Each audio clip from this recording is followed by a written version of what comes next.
ശ്രീകൃഷ്ണായ വയം ഹരേ രാമ രാമ രാമ ഹരേ ഹരേ ഹരേ കൃഷ്ണ കൃഷ്ണ കൃഷ്ണ ഹരേ ഹരേ ഹരേ രാമ രാമ ഹരേ ഹരേ ഹരേ കൃഷ്ണ കൃഷ്ണ കൃഷ്ണ ഹരേ ഹരേ. പരമാത്മസ്വരൂപികളായ സജ്ജനങ്ങളെ, ശ്രീമദ് ഭാഗവത സപ്താഹജ്ഞാനയജ്ഞത്തിൻ്റെ സത്രത്തിൻ്റെ പുണ്യപ്രദമായ 4ാമത്തെ സുദിനമായി ഇന്ന് ഭാഗവത കഥാകഥനത്തിലേക്ക് പ്രവേശിക്കുകയാണ്. ഭഗവാന്റെ അവതാര തത്വത്തെക്കുറിച്ച് നമ്മൾ മുമ്പ് സൂചിപ്പിച്ചിരുന്നു. അവിടെ കംസന്റെ അതിക്രമങ്ങൾ അതിരുകടന്നപ്പോൾ ദേവഗണങ്ങളുടെയും ഭൂമി മാതാവിൻ്റെയും അഭ്യർത്ഥന പ്രകാരം ദേവകിയുടെ 8ാമത്തെ പുത്രനായി ജനിച്ചുകൊള്ളാമെന്നും ഭൂഭാരം തീർത്ത് ധർമ്മസംരക്ഷണം ഉറപ്പുവരുത്താമെന്നും ഭഗവാൻ കൃത്യമായ ഉറപ്പു നൽകുകയും അതിൻ പ്രകാരം ദേവകിയുടെ 8ാമത്തെ പുത്രനായി അഷ്ടമി രോഹിണി നാളിൽ ഭഗവാൻ വന്ന് അവതരിച്ചു. ഇതുവരെയുള്ള ഭാഗം നമ്മൾ ഇന്നലെ ചർച്ച ചെയ്തു. ഇനി അവിടെ തൊട്ട് തുടർന്ന് ഭഗവാന്റെ വളരെ മനോഹരമാർന്ന ബാലലീലകൾ സമാരംഭിക്കുകയാണ്. ഭഗവാന്റെ ലീലകൾ ഓരോന്നും പരിപൂർണമായ ജ്ഞാനം കൊണ്ട് സമ്പുഷ്ടമാണ്. ഇവിടെ ഭാഗവതത്തെക്കുറിച്ച് പറയുമ്പോൾ തന്നെ പറയും, ഭാഗവതം വേദസാരത്തെ പകരുവാൻ വേണ്ടിയിട്ടാണ്. ഭാഗവതത്തിലെ കഥകളെല്ലാം തന്നെ കഥകളെ പഠിപ്പിക്കുക എന്നതിനേക്കാൾ ഉപരി വേദസാരത്തെ പകരുന്നതിന് വേണ്ടിയിട്ടാണ്. വേദം എന്ന് പറയുമ്പോൾ അറിവാണ്.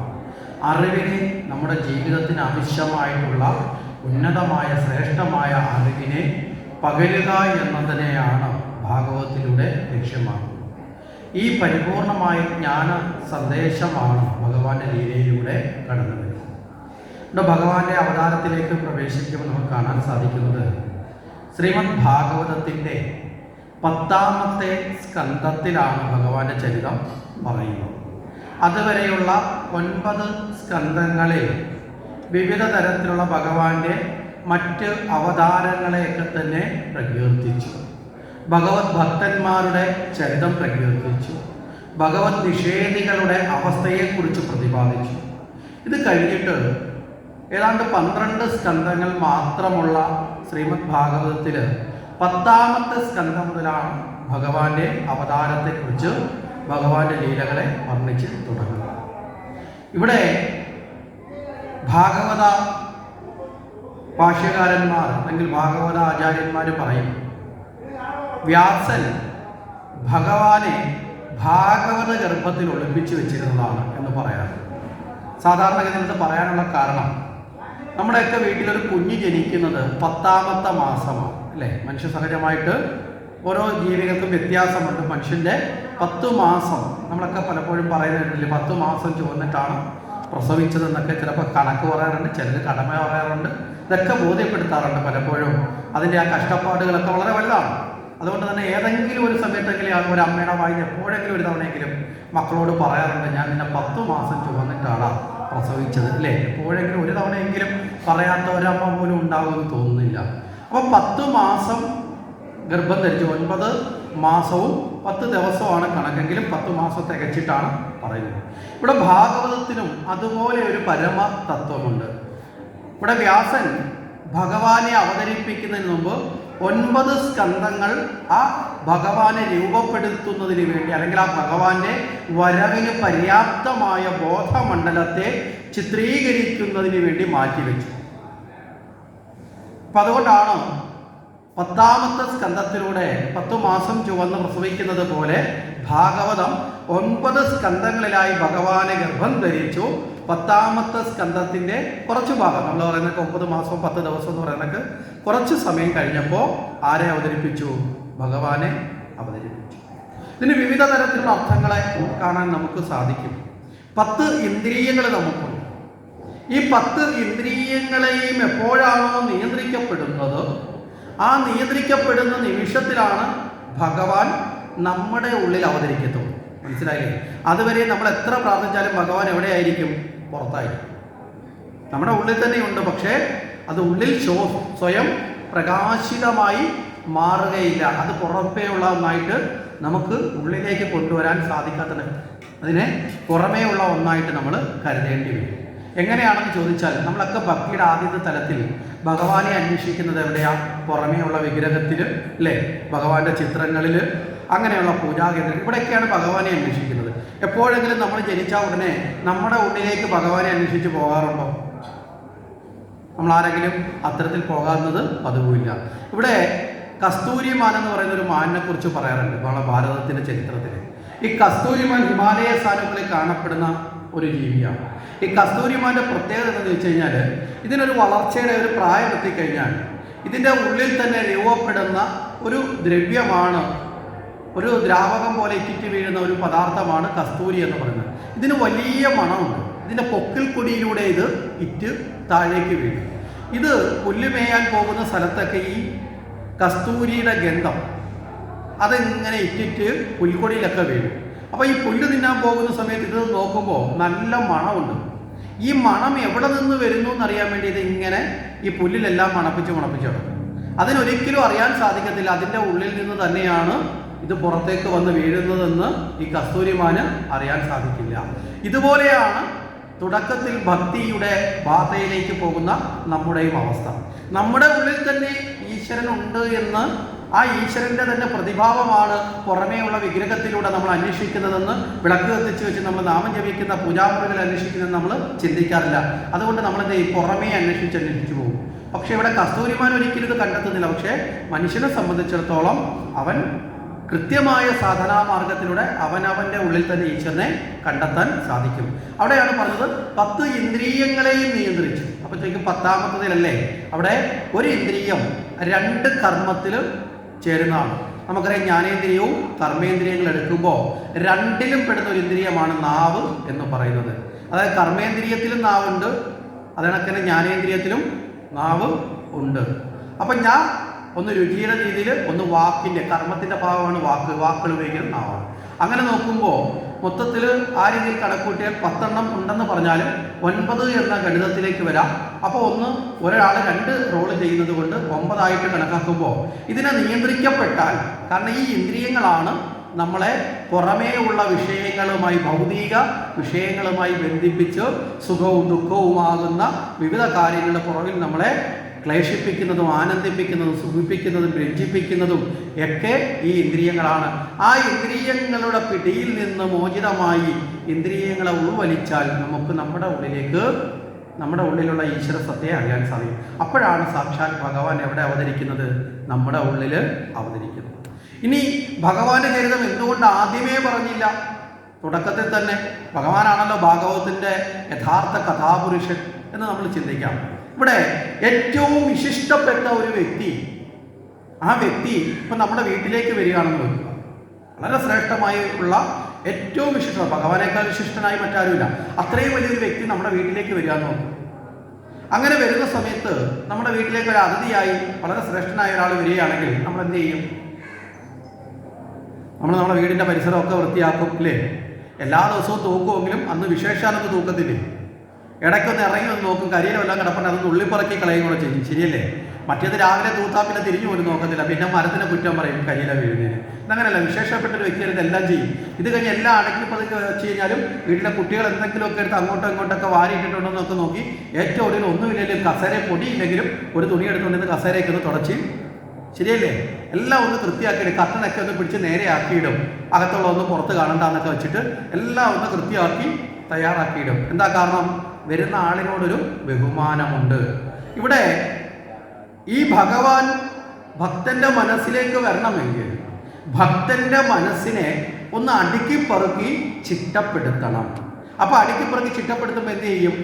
അത്യാവശ്യം ഉപയോഗമില്ലാത്തതൊക്കെ എന്ത് ചെയ്യും? അവിടെ തന്നെ വെച്ച് വെക്കുമോ? നമ്മളതേനെ മാറ്റി വെക്കും. ഒട്ടും ഉപയോഗമില്ലാത്ത ചിലപ്പോൾ എന്തെങ്കിലുമൊക്കെ സാധനം നമ്മുടെ വീട്ടിലും കാണത്തില്ലയോ? നമ്മൾ ശ്രദ്ധിക്കാതെ അവിടെ കാണും. അതൊക്കെ എന്ത് ചെയ്യും? പറക്കി പുറത്തേക്ക് കളയും അല്ലേ? ചിലത് കത്തിച്ച് കളയും, ചിലത് കൊണ്ടുവന്ന് വേസ്റ്റായിട്ട് പുറത്തേക്ക് കളയും. ഇതൊക്കെ ചെയ്യുന്നത് പോലെ നമ്മുടെ മനസ്സിനെ ഒന്ന് ചിട്ടപ്പെടുത്തുവാനും നമ്മുടെ മനസ്സിലുള്ള ചില മാലിന്യങ്ങളായിട്ടുള്ള ആവശ്യമില്ലാതെ കിടക്കുന്ന ദുർചിന്തകളെയും ദുർവാസനകളെയൊക്കെ എന്ത് ചെയ്യണം? പുറമേ കളയണം.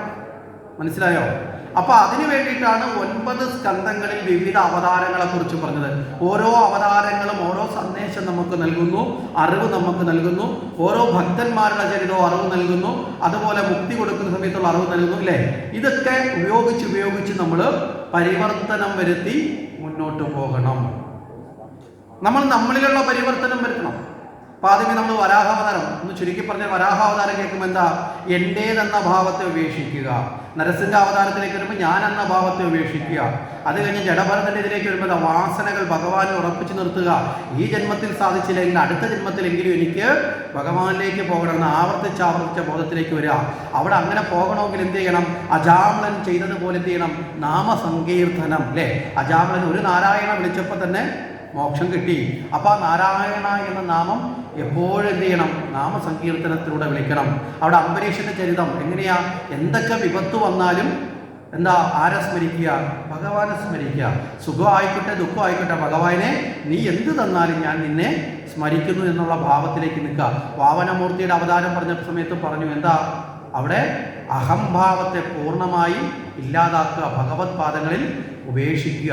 ഇങ്ങനെയൊക്കെ നമ്മൾ ഓരോരോ ചരിതങ്ങളിലൂടെയും നമ്മുടെ ആന്തരികമായ ശുദ്ധിയെ വരുത്തി പരിപൂർണമായ നിലയിൽ ഭഗവാനെ വരവേൽക്കുക. ഇതാണ് 10ാമത്തെ സ്കന്ധത്തിലൂടെ ഭാഗവതത്തെ കൊണ്ടുവരുമ്പോൾ വ്യാസൻ നമ്മുടെ മുന്നിലേക്ക് വെക്കുന്ന ഒരു മനോരംഗ ചിത്രം എന്ന് പറയുന്നത്. അപ്പോൾ ഭഗവാന്റെ അവതാരത്തെക്കുറിച്ച് ഇന്നലെ പറഞ്ഞു. ഈ അവതാരം എടുത്ത ഉടനെ തന്നെ ഭഗവാൻ എന്ത് ചെയ്തു? ഭഗവാൻ അവിടെ നേരത്തെ തന്നെ പറഞ്ഞിട്ടുണ്ട്, ദേവകിയുടെക്കും വസുദേവർക്കും 3 ജന്മങ്ങളിലായിട്ട് അവർക്ക് മകനായിട്ട് ഭഗവാൻ പിറന്നിട്ട്. അതാണ് ഭഗവാൻ അവർക്ക് കൊടുത്ത ഏറ്റവും വലിയ അനുഗ്രഹം. 3ാമത്തെ ജന്മമാണ് ദേവകിയും വസുദേവരുമായിട്ടുള്ളത്. അതിനു മുമ്പ് വാമനമൂർത്തി അച്ഛനും അമ്മയായതും അതിനു മുമ്പ് വൈഷ്ണവ കുലത്തിൽ ഇത്തരത്തിൽ വന്നത് ഇതെല്ലാം ഭഗവാൻ തന്നെയാണ്. ആ ഭഗവാൻ ഇവിടെ വിശ്വരൂപത്തിൽ അവർക്ക് ശംഖുചക്ര ഗദാപത്മധാരിയായി ഭഗവാൻ തൻ്റെ ദിവ്യരൂപം കാട്ടിക്കൊടുത്തു. ആ അമ്മയും അച്ഛനും ആരെ സ്തുതിച്ചു? ഭഗവാനെ സ്തുതിച്ചു. അത് കഴിഞ്ഞിട്ട് ഭഗവാൻ പറഞ്ഞു, ഇവിടെ നിന്ന് എന്നെ എവിടേക്ക് മാറ്റണം? ഭഗവാനോട് ദേവകി പറഞ്ഞു, അല്ലയോ ഭഗവാനെ, ഒരമ്മയും തൻ്റെ കുഞ്ഞിനെ ശംഖുചക്ര ഗദയും പത്മമൊക്കെ പിടിച്ചു നിൽക്കുന്ന വലിയൊരാളായിട്ടാണോ കാണാൻ ആഗ്രഹിക്കുന്നത്? കുഞ്ഞായിട്ടാണോ കാണാൻ ആഗ്രഹിക്കുന്നത്? എങ്ങനെയാ? കുഞ്ഞായിട്ടാണ്. അത് കുഞ്ഞായിരിക്കുമ്പോൾ മാത്രമല്ല, ആ മകൻ എത്ര വളർന്നിട്ടുണ്ടോ, എത്ര വലിയ ഉദ്യോഗസ്ഥനായിക്കൊള്ളട്ടെ, എത്ര വലിയ ആരോഗ്യമുള്ളവനായിക്കട്ടെ, അമ്മയെക്കാളും നല്ല തടിയും മിടുക്കും ഒക്കെ ഉണ്ടെങ്കിലും ആ അമ്മ മകനെ കാണുന്നത് എങ്ങനെയാ? വലിയ തടിയനായിട്ടാണോ കാണുന്നത്? ആണോ? ആ അമ്മ മകനെ കാണുന്നത് എപ്പോഴും എങ്ങനെയാ? കുഞ്ഞെന്നുള്ള നിലയിൽ തന്നെയാണ് അല്ലേ? ആ അമ്മയ്ക്ക് എപ്പോഴും അവൻ കുഞ്ഞു തന്നെയാണ്. ഇനി എത്ര വളർന്നാലും എത്ര വലിയ ഉദ്യോഗസ്ഥനായാലും, ഇനി വലിയ പോലീസ് ഉദ്യോഗസ്ഥനായ എന്തോ ആയിക്കോട്ടെ, അധികാര സ്ഥാനങ്ങളിലൊക്കെ എത്തിയാലും അമ്മയുടെ മുമ്പിൽ ആരാണ്? കുഞ്ഞാണ്. കാരണം അമ്മ എപ്പോഴും ഇഷ്ടപ്പെടുന്നത് ആ മാതൃവാത്സല്യത്തെ നുകർന്നു കൊടുക്കാൻ സാധിക്കുന്ന ആ കുഞ്ഞിൻ്റെ തുല്യമായിട്ടാണ് അമ്മ മരണം വരെയും തൻ്റെ കുഞ്ഞിനെ കാണുന്നത്. ശരിയല്ലേ? അപ്പൊ ഇതുകൊണ്ട് തന്നെ ദേവകി എന്തു പറഞ്ഞു? ഭഗവാനെ, അങ്ങേ ഈ രൂപത്തിൽ കാണുന്നതിലൂടെ എനിക്ക് സന്തോഷമുണ്ട്. അങ്ങയുടെ ഈ അനുഗ്രഹം എനിക്ക് ലഭിച്ചതിൽ എനിക്ക് വളരെയധികം ആനന്ദമുണ്ട്. പക്ഷേ എങ്കിലും അതിനേക്കാളും ഞാൻ ആഗ്രഹിക്കുന്നത് എന്താ? കുഞ്ഞായി അങ്ങയെ കാണണം. ആ രൂപത്തിലേക്ക് അങ്ങയുടെ അവസ്ഥ ഉണ്ടാവണം. ഭഗവാൻ ആ നിമിഷം തന്നെ ആ ശിശുവിൻ്റെ രൂപത്തിൽ തന്നെയൊക്കെ മാറി ആ സമയത്ത് പറഞ്ഞു, തന്നെ ഇവിടെ നിന്ന് എവിടേക്ക് മാറ്റണം? ഇവിടെ കംസന്റെ സ്ഥലമാണല്ലോ, കാരാഗൃഹത്തിലാണ് ജന്മം എടുത്തിരിക്കുന്നത്. ഇവിടെ നിന്ന് എവിടേക്ക് മാറ്റണം? ഇവിടെ നിന്ന് നേരെ ഗോകുലത്തിലേക്ക്, അമ്പാടിയിലേക്ക് മാറ്റണം. അവിടെ നന്ദഗോപൻ എന്ന് പറയപ്പെടുന്ന ആളുണ്ട്. ആ നന്ദഗോപരുടെ ഭാര്യയായ യശോദ ഇതേ സമയത്ത് പ്രസവിച്ചിട്ടുണ്ട്. അവിടെ ഒരു പെൺകുട്ടിയുണ്ട്. ആ പെൺകുട്ടിയെ ഇവിടേക്ക് കൊണ്ടുവരണം, പകരം തന്നെ അവിടേക്ക് എത്തിക്കണം. എന്നാൽ കൃത്യമായ ഡയറക്ഷനൊക്കെ കൊടുത്തു. ശിശുവിൻ്റെ ഭാവത്തിലേക്ക് എത്തി. വസുദേവരാകട്ടെ ഇതെങ്ങനെയാണെന്ന് ചിന്തിക്കുന്ന നിമിഷം തന്നെ അദ്ദേഹത്തിൻ്റെ കൈകാലുകളിലൊക്കെ ഉണ്ടായിരുന്ന ചില ഈ കെട്ടിയിരുന്ന വിലങ്ങുകളെല്ലാം തന്നെ താനെ അഴിഞ്ഞു മാറി. ആ കംസന്റെ ഭടന്മാരെല്ലാവരും ഈ സമയത്ത് ഭഗവാന്റെ അവതാര സമയത്ത് മയങ്ങി. എല്ലാവരും ഗാഠനിദ്രയിലേക്ക് പോയി. ഭഗവാന്റെ ലീല എല്ലാവരെയും മയക്കി കഴിഞ്ഞു. ആ സമയത്ത് ഈ വിലങ്ങുകളൊക്കെ മോചിക്കപ്പെട്ടു. അവിടെ നിന്നൊരു കൂടയിലേക്ക് എടുത്ത് അവിടെ നിന്ന് ഈ കുട്ടിയെയും കൊണ്ട് നേരെ എവിടേക്ക് യാത്ര ചെയ്യുകയാണ്? നേരെ ഗോകുലത്തിലേക്ക് എത്തി. അവിടെ യശോദ പ്രസവ സമയത്ത് തന്നെ ക്ഷീണം മൂലം മയങ്ങിപ്പോയി ബോധരഹിതയായി കിടക്കുന്ന അവസ്ഥയാണ്. ആ സമയത്ത് ആ കുട്ടിയെ അവിടെ കൊണ്ടുപോയി കിടത്തി. പകരം യശോദയുടെ കുഞ്ഞിനെ അവിടെ നിന്ന് എടുത്ത് നേരെ തിരിച്ച് എങ്ങനെയാണോ പോയത് അതേ കണക്ക് തന്നെ തിരിച്ചു. ഈ പോയ വഴിക്ക് ചില പ്രതിസന്ധികളൊക്കെ ഉണ്ടായി. അവിടെ പോകുന്ന സമയത്ത് ഇതെല്ലാം നമ്മൾ ഓരോരോ വിഷയവും വിട്ടുപോകാതെ പറയാൻ ശ്രമിച്ചത് ഒരുപാട് പറയേണ്ടി വരും. എങ്കിലും അങ്ങനെ ആ എല്ലാ വിലങ്ങുകളുമായി ആ അകന്നു മാറി പോകുന്ന സമയത്ത് യമുനാ നദി കടന്നിട്ട് വേണം പോകാൻ. അപ്പൊ യമുനാ നദിയിലൂടെ ആ കുട്ടയ്ക്കുള്ളിൽ ആ കുഞ്ഞിനെയും കൊണ്ട് പോകുമ്പോൾ ആ യമുനാ നദി ഇങ്ങനെ ജലം ഉയർന്നു തുടങ്ങി. വസുദേവർക്കൊരു സംശയം, എടാ എല്ലാ പ്രതിസന്ധികളെയും മാറി കംസന്റെ കാരാഗൃഹം വരെ തുറന്നു തന്ന ആ ഭഗവാൻ ആ കുഞ്ഞിനെയും കൊണ്ട് ഞാൻ പോകുമ്പോൾ യമുനാ നദി എന്റെ ഇത്ര അഹങ്കാരത്തോടുകൂടി വെള്ളം ഉയർത്തിക്കൊണ്ടുവന്ന് എന്നെയും ഈ കുഞ്ഞിനെയും വെള്ളത്തിലേക്ക് മുക്കാനാണോ യമുന ശ്രമിക്കുന്നതെന്നൊക്കെ വസുദേവർ ചിന്തിച്ചു. തന്റെ പിതാവിന്റെ ആശങ്ക മനസ്സിലാക്കിയ ഭഗവാൻ യമുനാ നദിയുടെ ജലം ആ സമയത്ത് തിരമാല ഉയർന്നു പൊങ്ങുന്നുണ്ട്. ആ ഉയർന്നു പൊങ്ങുന്ന വെള്ളത്തുള്ളികൾ തെറിച്ചു വീണപ്പോൾ ഭഗവാൻ ആ കുട്ടയിൽ നിന്ന് തന്റെ ചെറുപാദം ആ വെള്ളത്തുള്ളി തെറിച്ചു വന്ന ആ വെള്ളത്തുള്ളിയിലേക്കൊന്ന് തട്ടിക്കൊടുത്തു. ആ വെള്ളത്തുള്ളി ഭഗവാന്റെ പാദത്തിൽ തട്ടി ആ യമുനയിലേക്ക് പതിച്ച നിമിഷം യമുനാ നദി താഴ്ന്ന് ആ വഴി മാറിക്കൊടുത്തു. യമുന രണ്ടായിട്ട് മാറിക്കൊടുത്തു. എന്താ ഇതിന് പറയുന്ന കാര്യം എന്ന് വെച്ചാൽ, ഇവിടെ യമുനാ നദി ദേവനദിയാണ്. ഗംഗയും യമുനയും ദേവനദിയാണ്. അതിൻ്റെ നമ്മുടെ വിശ്വാസം അനുസരിച്ച് സ്വർഗലോകത്ത് നിന്ന് ആരംഭിച്ച് അവിടെ പ്രയാണം ചെയ്യുന്ന നദിയാണ് രണ്ടും.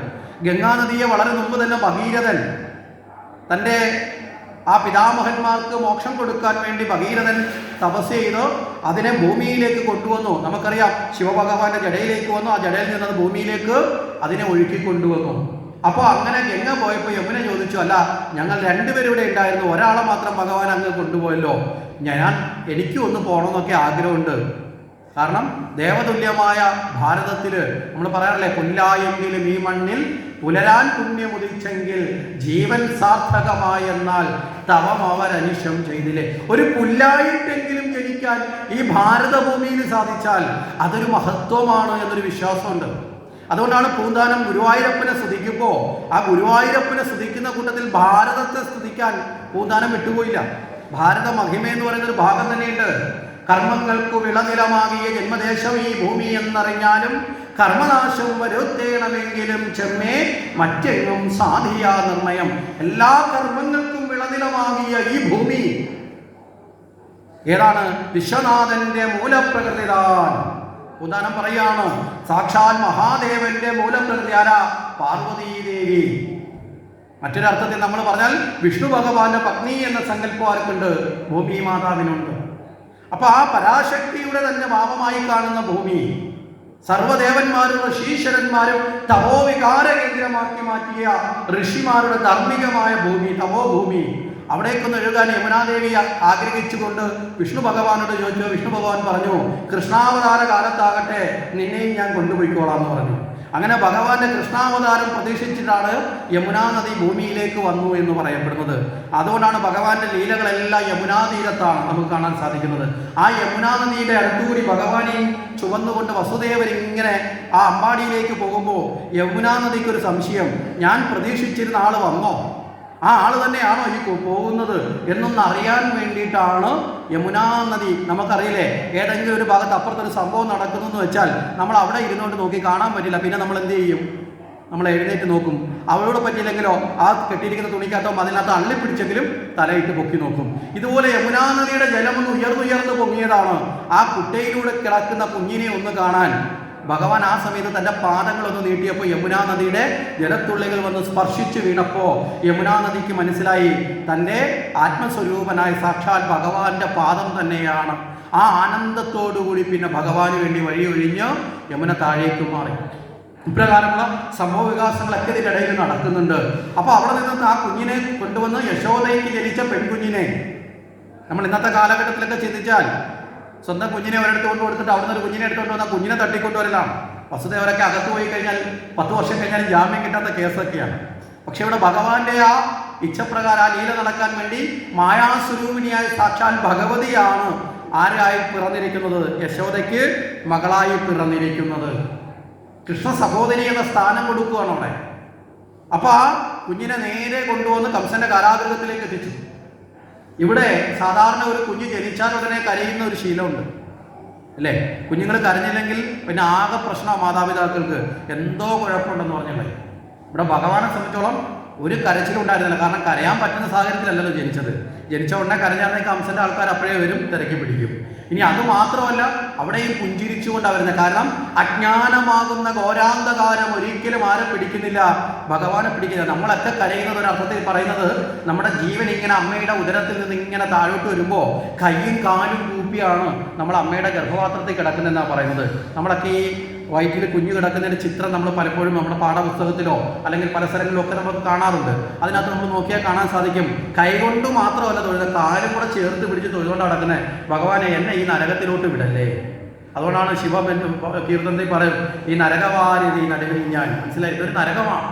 കാരണം ജീവൻ എല്ലാ പ്രാരാബ്ദങ്ങളെയും അനുഭവിക്കുന്ന ഒരു ഘട്ടമാണ് ഈ ജന്മം എന്ന് പറയുന്നത്. അതിലേക്ക് പോകാൻ മടിച്ചിരിക്കും, അതുവരെ തലയൊക്കെ മുകളിൽ വെച്ചിരിക്കും. പക്ഷേ ഭഗവാൻ പതുക്കെ തല കിഴക്കാൻ പാടാക്കി തല തിരിച്ച് അങ്ങോട്ടേക്ക് വിടുന്ന കാര്യം എന്താ? തല നേരെയാക്കി കൊണ്ട് ചെല്ലാൻ വേണ്ടിയിട്ട്.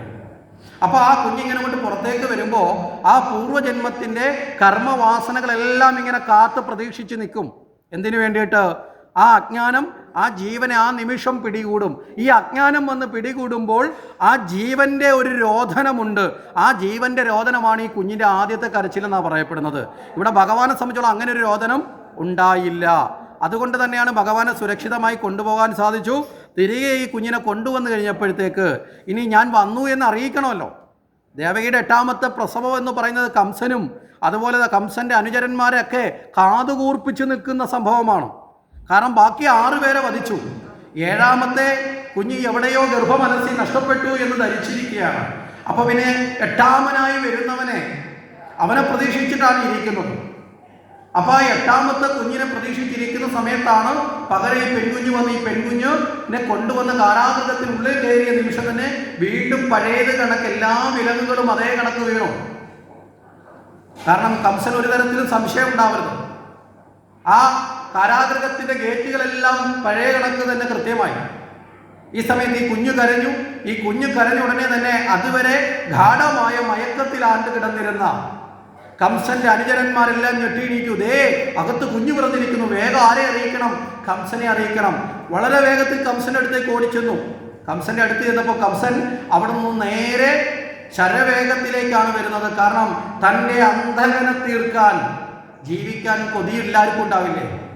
തൻ്റെ അന്ധകനെ തീർക്കാൻ, തന്നെ ഇല്ലാതാക്കും, തന്നെ വധിക്കുമെന്ന് പറഞ്ഞവനെ വളരെ വേഗത്തിൽ പോയി നശിപ്പിച്ചാൽ അത്രയും പെട്ടെന്ന് മനസമാധാനം കിട്ടും.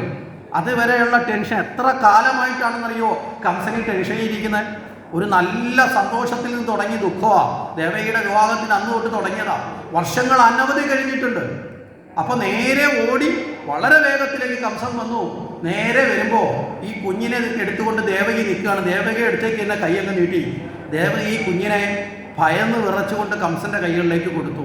കാരണം കംസനോടൊരു ഭയം ദേവകിക്ക് പണ്ട് സ്നേഹമായിരുന്നു എങ്കിൽ പിന്നീട് ദേവകിക്ക് പരിപൂർണമായി കംസന ഭയമായി മാറി. ഈ ഭയവും അതുപോലെ തന്നെ സ്നേഹവും ഇത് രണ്ടും വിരുദ്ധ ഭാവങ്ങളാണ്. എപ്പോഴാണോ സ്നേഹം നഷ്ടപ്പെടുന്നത് അവിടെ ഭയമുണ്ടാവും. ഈ ഭയം നമ്മളെ അലട്ടിക്കൊണ്ടിരിക്കും. അതുകൊണ്ടാണ് നമ്മുടെ ആചാര്യശ്രേഷ്ഠന്മാരും അതുപോലെ തന്നെ വിശിഷ്യ ശ്രീകൃഷ്ണ ഭഗവാനും ഒക്കെ പറയും, ഈശ്വരനോട് ഭയം പാടില്ല. മനസ്സിലായില്ലേ? നമ്മളൊക്കെ ഇപ്പോൾ ചോദിച്ചു കഴിഞ്ഞാൽ നമ്മൾ പറയും ദൈവത്തിനോട് ഭയം വേണം. നമ്മൾ കുഞ്ഞുങ്ങളെ പറഞ്ഞു പഠിപ്പിക്കുന്നതിനാ, ഡാ ഈശ്വര ഭയമെങ്കിലും വേണോടാ, അല്ലേ? പറയാറില്ലേ? ഈശ്വരനെങ്കിലും ഒന്ന് ഭയന്ന് കളയടാ എന്ന് പറഞ്ഞ് നമ്മൾ വഴക്ക് പറയും. അവിടെയാണ് നമ്മുടെ ഏറ്റവും വലിയ അറിവില്ലായ്മ എന്ന് പറയുന്നത്. ഈശ്വരനെ ഭയക്കാനുള്ളതല്ല, അത് മറ്റു പലരും കൊണ്ടുവന്നതാണ്. ഈശ്വരനെ ഭയക്കണം, ഇല്ലെങ്കിൽ മേലോട്ട് ചെല്ലുമ്പോൾ ചാട്ടവാറിന് അടിക്കും, അല്ലെന്നുണ്ടെങ്കിൽ അവിടെ നോക്കിയിരുന്നിട്ട് നിന്നെ ശിക്ഷിക്കും. ഇതൊക്കെ പറഞ്ഞത് 7 ആകാശത്തിന് മുകളിലിരിക്കുന്ന ദൈവം ഇരിപ്പുണ്ട്, ദൈവഭയം വേണം. ദൈവഭയം എന്ന് പറഞ്ഞൊരു വാക്ക് തന്നെ ഹിന്ദുവിൻ്റെ സംസ്കാരത്തിലില്ല. പക്ഷേ ഇപ്പോൾ നമുക്ക് നമ്മുടേതേതാണ് അന്യൻ്റേതേതാണെന്ന് അറിയാത്തത് കൊണ്ട് മനസ്സിലായില്ലേ? നമുക്ക് ആവശ്യമുള്ളത് ഏതാണ്, ആവശ്യമില്ലാത്തത് ഏതാണെന്ന് തിരിച്ചറിയാനുള്ള കാഴ്ചപ്പാടില്ലാത്തതുകൊണ്ട് എവിടെ നിന്ന് കിട്ടിയാലും വാരി നമ്മുടെ കൊട്ടയിലിട്ടേ, എന്നിട്ട് അത് ചുമന്നുകൊണ്ട് നടക്കും. ഇതാണ് നമുക്കിപ്പോൾ ഉള്ളൊരവസ്ഥ. ഇവിടെ എന്താ ദൈവഭയം വേണ്ട എന്ന് പറയുന്നതിൻ്റെ കാരണം നിങ്ങളൊന്ന് ആലോചിച്ച് നോക്കേ. നിങ്ങളുടെ വീട്ടിൽ വളർത്തുന്ന ഒരു പശു, നിങ്ങൾക്ക് അതിനോട് സാധാരണ നല്ല ഇണങ്ങി ജീവിക്കുന്നതാണ് പശു. പക്ഷെ അതിനെ നിങ്ങൾക്കൊരു ഭയമുണ്ടെങ്കിൽ അതിൻ്റെ അടുത്ത് നിങ്ങൾക്ക് സമാധാനമായിട്ട് നിൽക്കാൻ പറ്റുമോ? ഒരിക്കലും പറ്റില്ല. ഇനി നിങ്ങളെ വീട്ടിൽ വളർത്തുന്ന നായ എന്ന് സങ്കല്പിക്കുക. ആ നായോട് നിങ്ങൾക്കൊരു ഭയമുണ്ട്. വീട്ടിൽ മക്കളൊക്കെ ചിലപ്പോൾ അതിനെ നല്ലപോലെ നോക്കുന്നതായിരിക്കും, പക്ഷേ അവരോട് ഭയങ്കര അടുപ്പായിരിക്കും. പക്ഷെ നിങ്ങൾക്ക് അതിനോട് അടുത്തോട്ട് എല്ലാവരും ഭയമുണ്ട്. നിങ്ങൾക്ക് സമാധാനത്തോടെ അതിൻ്റെ അടുത്ത് നിൽക്കാൻ പറ്റുമോ? ഒരിക്കലും പറ്റില്ല. അപ്പോൾ ഭഗവാനോട് അടുത്ത് നിൽക്കാനല്ലേ നമ്മൾ ആഗ്രഹിക്കുന്നത്? ആണോ അല്ലയോ? ഭഗവാനോട് അടുത്ത് നിൽക്കാനാണ്. അപ്പോൾ ഭയമുണ്ടെങ്കിൽ നമുക്ക് ഭഗവാനോട് അടുക്കാൻ സാധിക്കൂ? ഒരിക്കലും സാധിക്കില്ല. ഭയമുണ്ടെങ്കിൽ നമ്മളെങ്ങനെ അടുത്ത് നിൽക്കുമ്പോൾ നമ്മൾ ഇടയ്ക്കിടയ്ക്ക് നോക്കത്തില്ല, എന്നാ വല്ലതും ചെയ്യും, നോക്കത്തില്ലേ? നമ്മളെ വീട്ടിൽ വന്ന പട്ടിയോട് നമുക്കൊരു ഭയം ഉണ്ടെങ്കിൽ അടുത്ത് പോയൊക്കെ നിന്ന് കഴിഞ്ഞാൽ ആരെങ്കിലുമൊക്കെ കാണുമ്പോൾ അടുത്ത് പോയി നിന്നാൽ ഇടയ്ക്കിടയ്ക്ക് നോക്കും, വരുന്നുണ്ടോ, കടിക്കുമോ? നമുക്ക് തന്നെ പേടിയുണ്ടെങ്കിൽ നമുക്ക് സ്വസ്ഥത ഉണ്ടാവില്ല, ശാന്തി ഉണ്ടാവില്ല. നമ്മുടെ ഈശ്വരാരാധനയിലൂടെ ഏറ്റവും ആദ്യം ലഭിക്കേണ്ട അനുഗ്രഹം എന്താ? മനസ്സിന്റെ ശാന്തിയാണ്, സമ്പത്തല്ല. മനഃശാന്തിയുടെ വില അറിയാത്തത് കൊണ്ടാണ് നമ്മളിത് സമ്പത്ത് വേണമെന്ന് ഭഗവാൻ അടുത്ത് പ്രാർത്ഥിക്കുന്നത്. ആ വേണമേ എന്ന് പ്രാർത്ഥിക്കുന്ന സമ്പത്ത് തന്നെ ദുഃഖത്തിന്റെ കാരണമായി മാറും. സമ്പത്തെല്ലാം നേടി വെച്ചിട്ട് ഇങ്ങനെ വാർദ്ധക്യകാലത്ത് ചെല്ലുമ്പോഴാണ് മക്കള് ഓഹരി പങ്കിടുന്നതിന്റെ പേര് പറഞ്ഞിട്ട് അടിയുണ്ടാക്കും. മനസ്സിലായില്ലേ? അതുവരെ മക്കൾ സ്നേഹത്തോടെ വളരാൻ വേണ്ടി, അവർക്ക് ജീവിക്കാൻ വേണ്ടി മുഴുവൻ സമ്പത്ത് ഉണ്ടാക്കി കൊടുത്ത് അച്ഛനും അമ്മയുടെ കൺമുമ്പിൽ കിടന്ന് ആര് തമ്മിലടിക്കും? മക്കൾ തമ്മിലടിക്കും. കൊടുത്തപ്പോൾ ഇച്ചിരി അങ്ങോട്ടും ഇങ്ങോട്ടും അറിയാതെ ഒന്ന് കൂടിപ്പോയി, അല്ലെങ്കിൽ ഒന്ന് കുറഞ്ഞു പോയി. ഒരു വസ്തു ഭാഗം ചെയ്യുമ്പോൾ ഫ്രണ്ടിലത്തെ ഭാഗം ഒരാൾക്ക് കൊടുത്ത് പുറകിലത്തെ ഒരാൾക്ക് കൊടുത്ത്, രണ്ടുപേർക്കും ഫ്രണ്ടിലത്തെ കൊടുക്കാൻ പറ്റില്ലല്ലോ. അപ്പോൾ ഫ്രണ്ടിലത്തെ ഭാഗം കിട്ടിയവന് റോഡ് സൈഡ് കിട്ടി, പുറവ് കിട്ടിയവന് റോഡ് കിട്ടിയില്ല. റോഡ് കിട്ടാത്തവൻ പിന്നെ മനസ്സിലായില്ലേ? റോഡ് ഭാഗം കിട്ടിയില്ലെങ്കിൽ വില കുറയും. അപ്പോൾ പിന്നെ അച്ഛനും വേണ്ടി സ്നേഹം കുറയോ കൂടുവോ?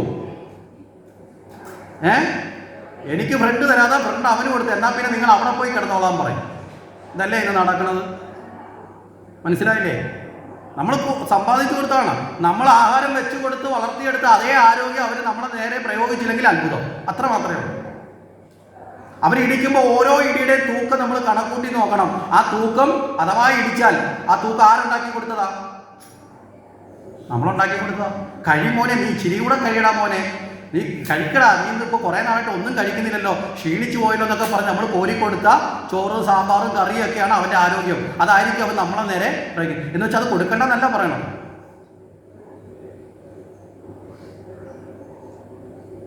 അപ്പൊ ഇവിടെ അത്തരത്തിലുള്ള സമ്പത്തിനൊക്കെ പുറകിൽ പോകുമ്പോൾ ഇവിടെ പാക്കനാരുടെ ഒരു കഥയുണ്ട്.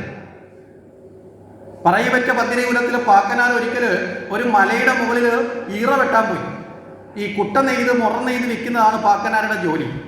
ഈറ വെട്ടാൻ പോയ സമയത്താണ് ഒരു മരച്ചവിട്ടിൽ നിന്ന് ഈറയുടെ മൂട് വലിച്ചളക്കുമ്പോൾ അതിൻ്റെ അടിയിൽ നിന്ന് സ്വർണ്ണ നാണയം ഇങ്ങനെ പൊഴിഞ്ഞു വീഴുന്നുണ്ടോ. ആരോ എപ്പോഴോ കൊണ്ടുവന്ന് ഒളിച്ചു വെച്ചിരുന്ന ഒരു നിധികുമ്പം അവിടെ ഇരിപ്പുണ്ടായിരുന്നു. അത് പൊട്ടി ഇങ്ങനെ ചിതറി വീണു. പാക്കനാർ നിലവിളിച്ചുകൊണ്ട് ഓടാൻ തുടങ്ങി.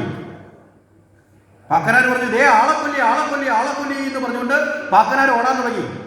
പാക്കനാർ ഓടി വരുമ്പോൾ കുറേ ദൂരത്തിൽ ഇരുന്ന് രണ്ടുപേരും കേട്ടു. അവർ ചോദിച്ചു, എന്താ സംഭവം? ദേ അവിടെ ആളക്കൊല്ലി, ആ മലയിൽ ആളക്കൊല്ലി. അപ്പൊ ഇവർ വിചാരിച്ചടാ ഇതെന്തൊരു സാധനമാണ്, പുതിയൊരു സാധനം ഇറങ്ങിയിരിക്കുന്നു, കടുവയുണ്ട്, പുലിയുണ്ട്, ആനയെന്നുണ്ട്, കേട്ടോ ആളക്കൊല്ലി എന്ന് പറയുന്ന സാധനം. അങ്ങനെയാണെങ്കിൽ അതിനൊന്ന് കാണണമല്ലോ, പേടിയുണ്ട്. രണ്ടുമൂന്ന് കമ്പും ഒക്കെ എടുത്തിട്ട് ഇവർ പാക്കനാരെ നിർബന്ധിച്ച് പിടിച്ചു. പാക്കനാർ പറഞ്ഞു, ഞാൻ വരുന്നില്ല. അല്ല, വന്നേ പറ്റൂ. വിളിച്ച് നിർബന്ധിച്ച് ഇവർ പറഞ്ഞു, ഞങ്ങൾ നല്ല ആരോഗ്യമുള്ളവരല്ലേ, ഞങ്ങൾ നോക്കിക്കോളാം, നിനക്കൊന്നും വരില്ല എന്ന് പറഞ്ഞ് രണ്ടുപേരെയും കൂടി പാക്കനാരെ തൂക്കിയെടുത്ത് നേരെ എവിടേക്ക് പോയി? ഈ സ്ഥലത്തേക്ക് ചെന്നു. അവിടെ ചെന്ന് പാക്കനാർ ചോദിച്ചാൽ പാക്കനാർ ഒരു മരത്തിനടുത്തൊന്ന് മറിഞ്ഞിട്ട് പറഞ്ഞു, ദേ അവിടെ ആളക്കൊല്ലി എന്ന് പറഞ്ഞു. ഇവർ ചെന്ന് നോക്കിയപ്പോൾ എന്താ, അവിടെ സ്വർണ്ണ നാണയങ്ങളാണ് ഇങ്ങനെ കിടക്കുന്നത്, നിധികുംഭത്തിൽ നിന്ന് ഇങ്ങനെ കിടക്കുന്നത്.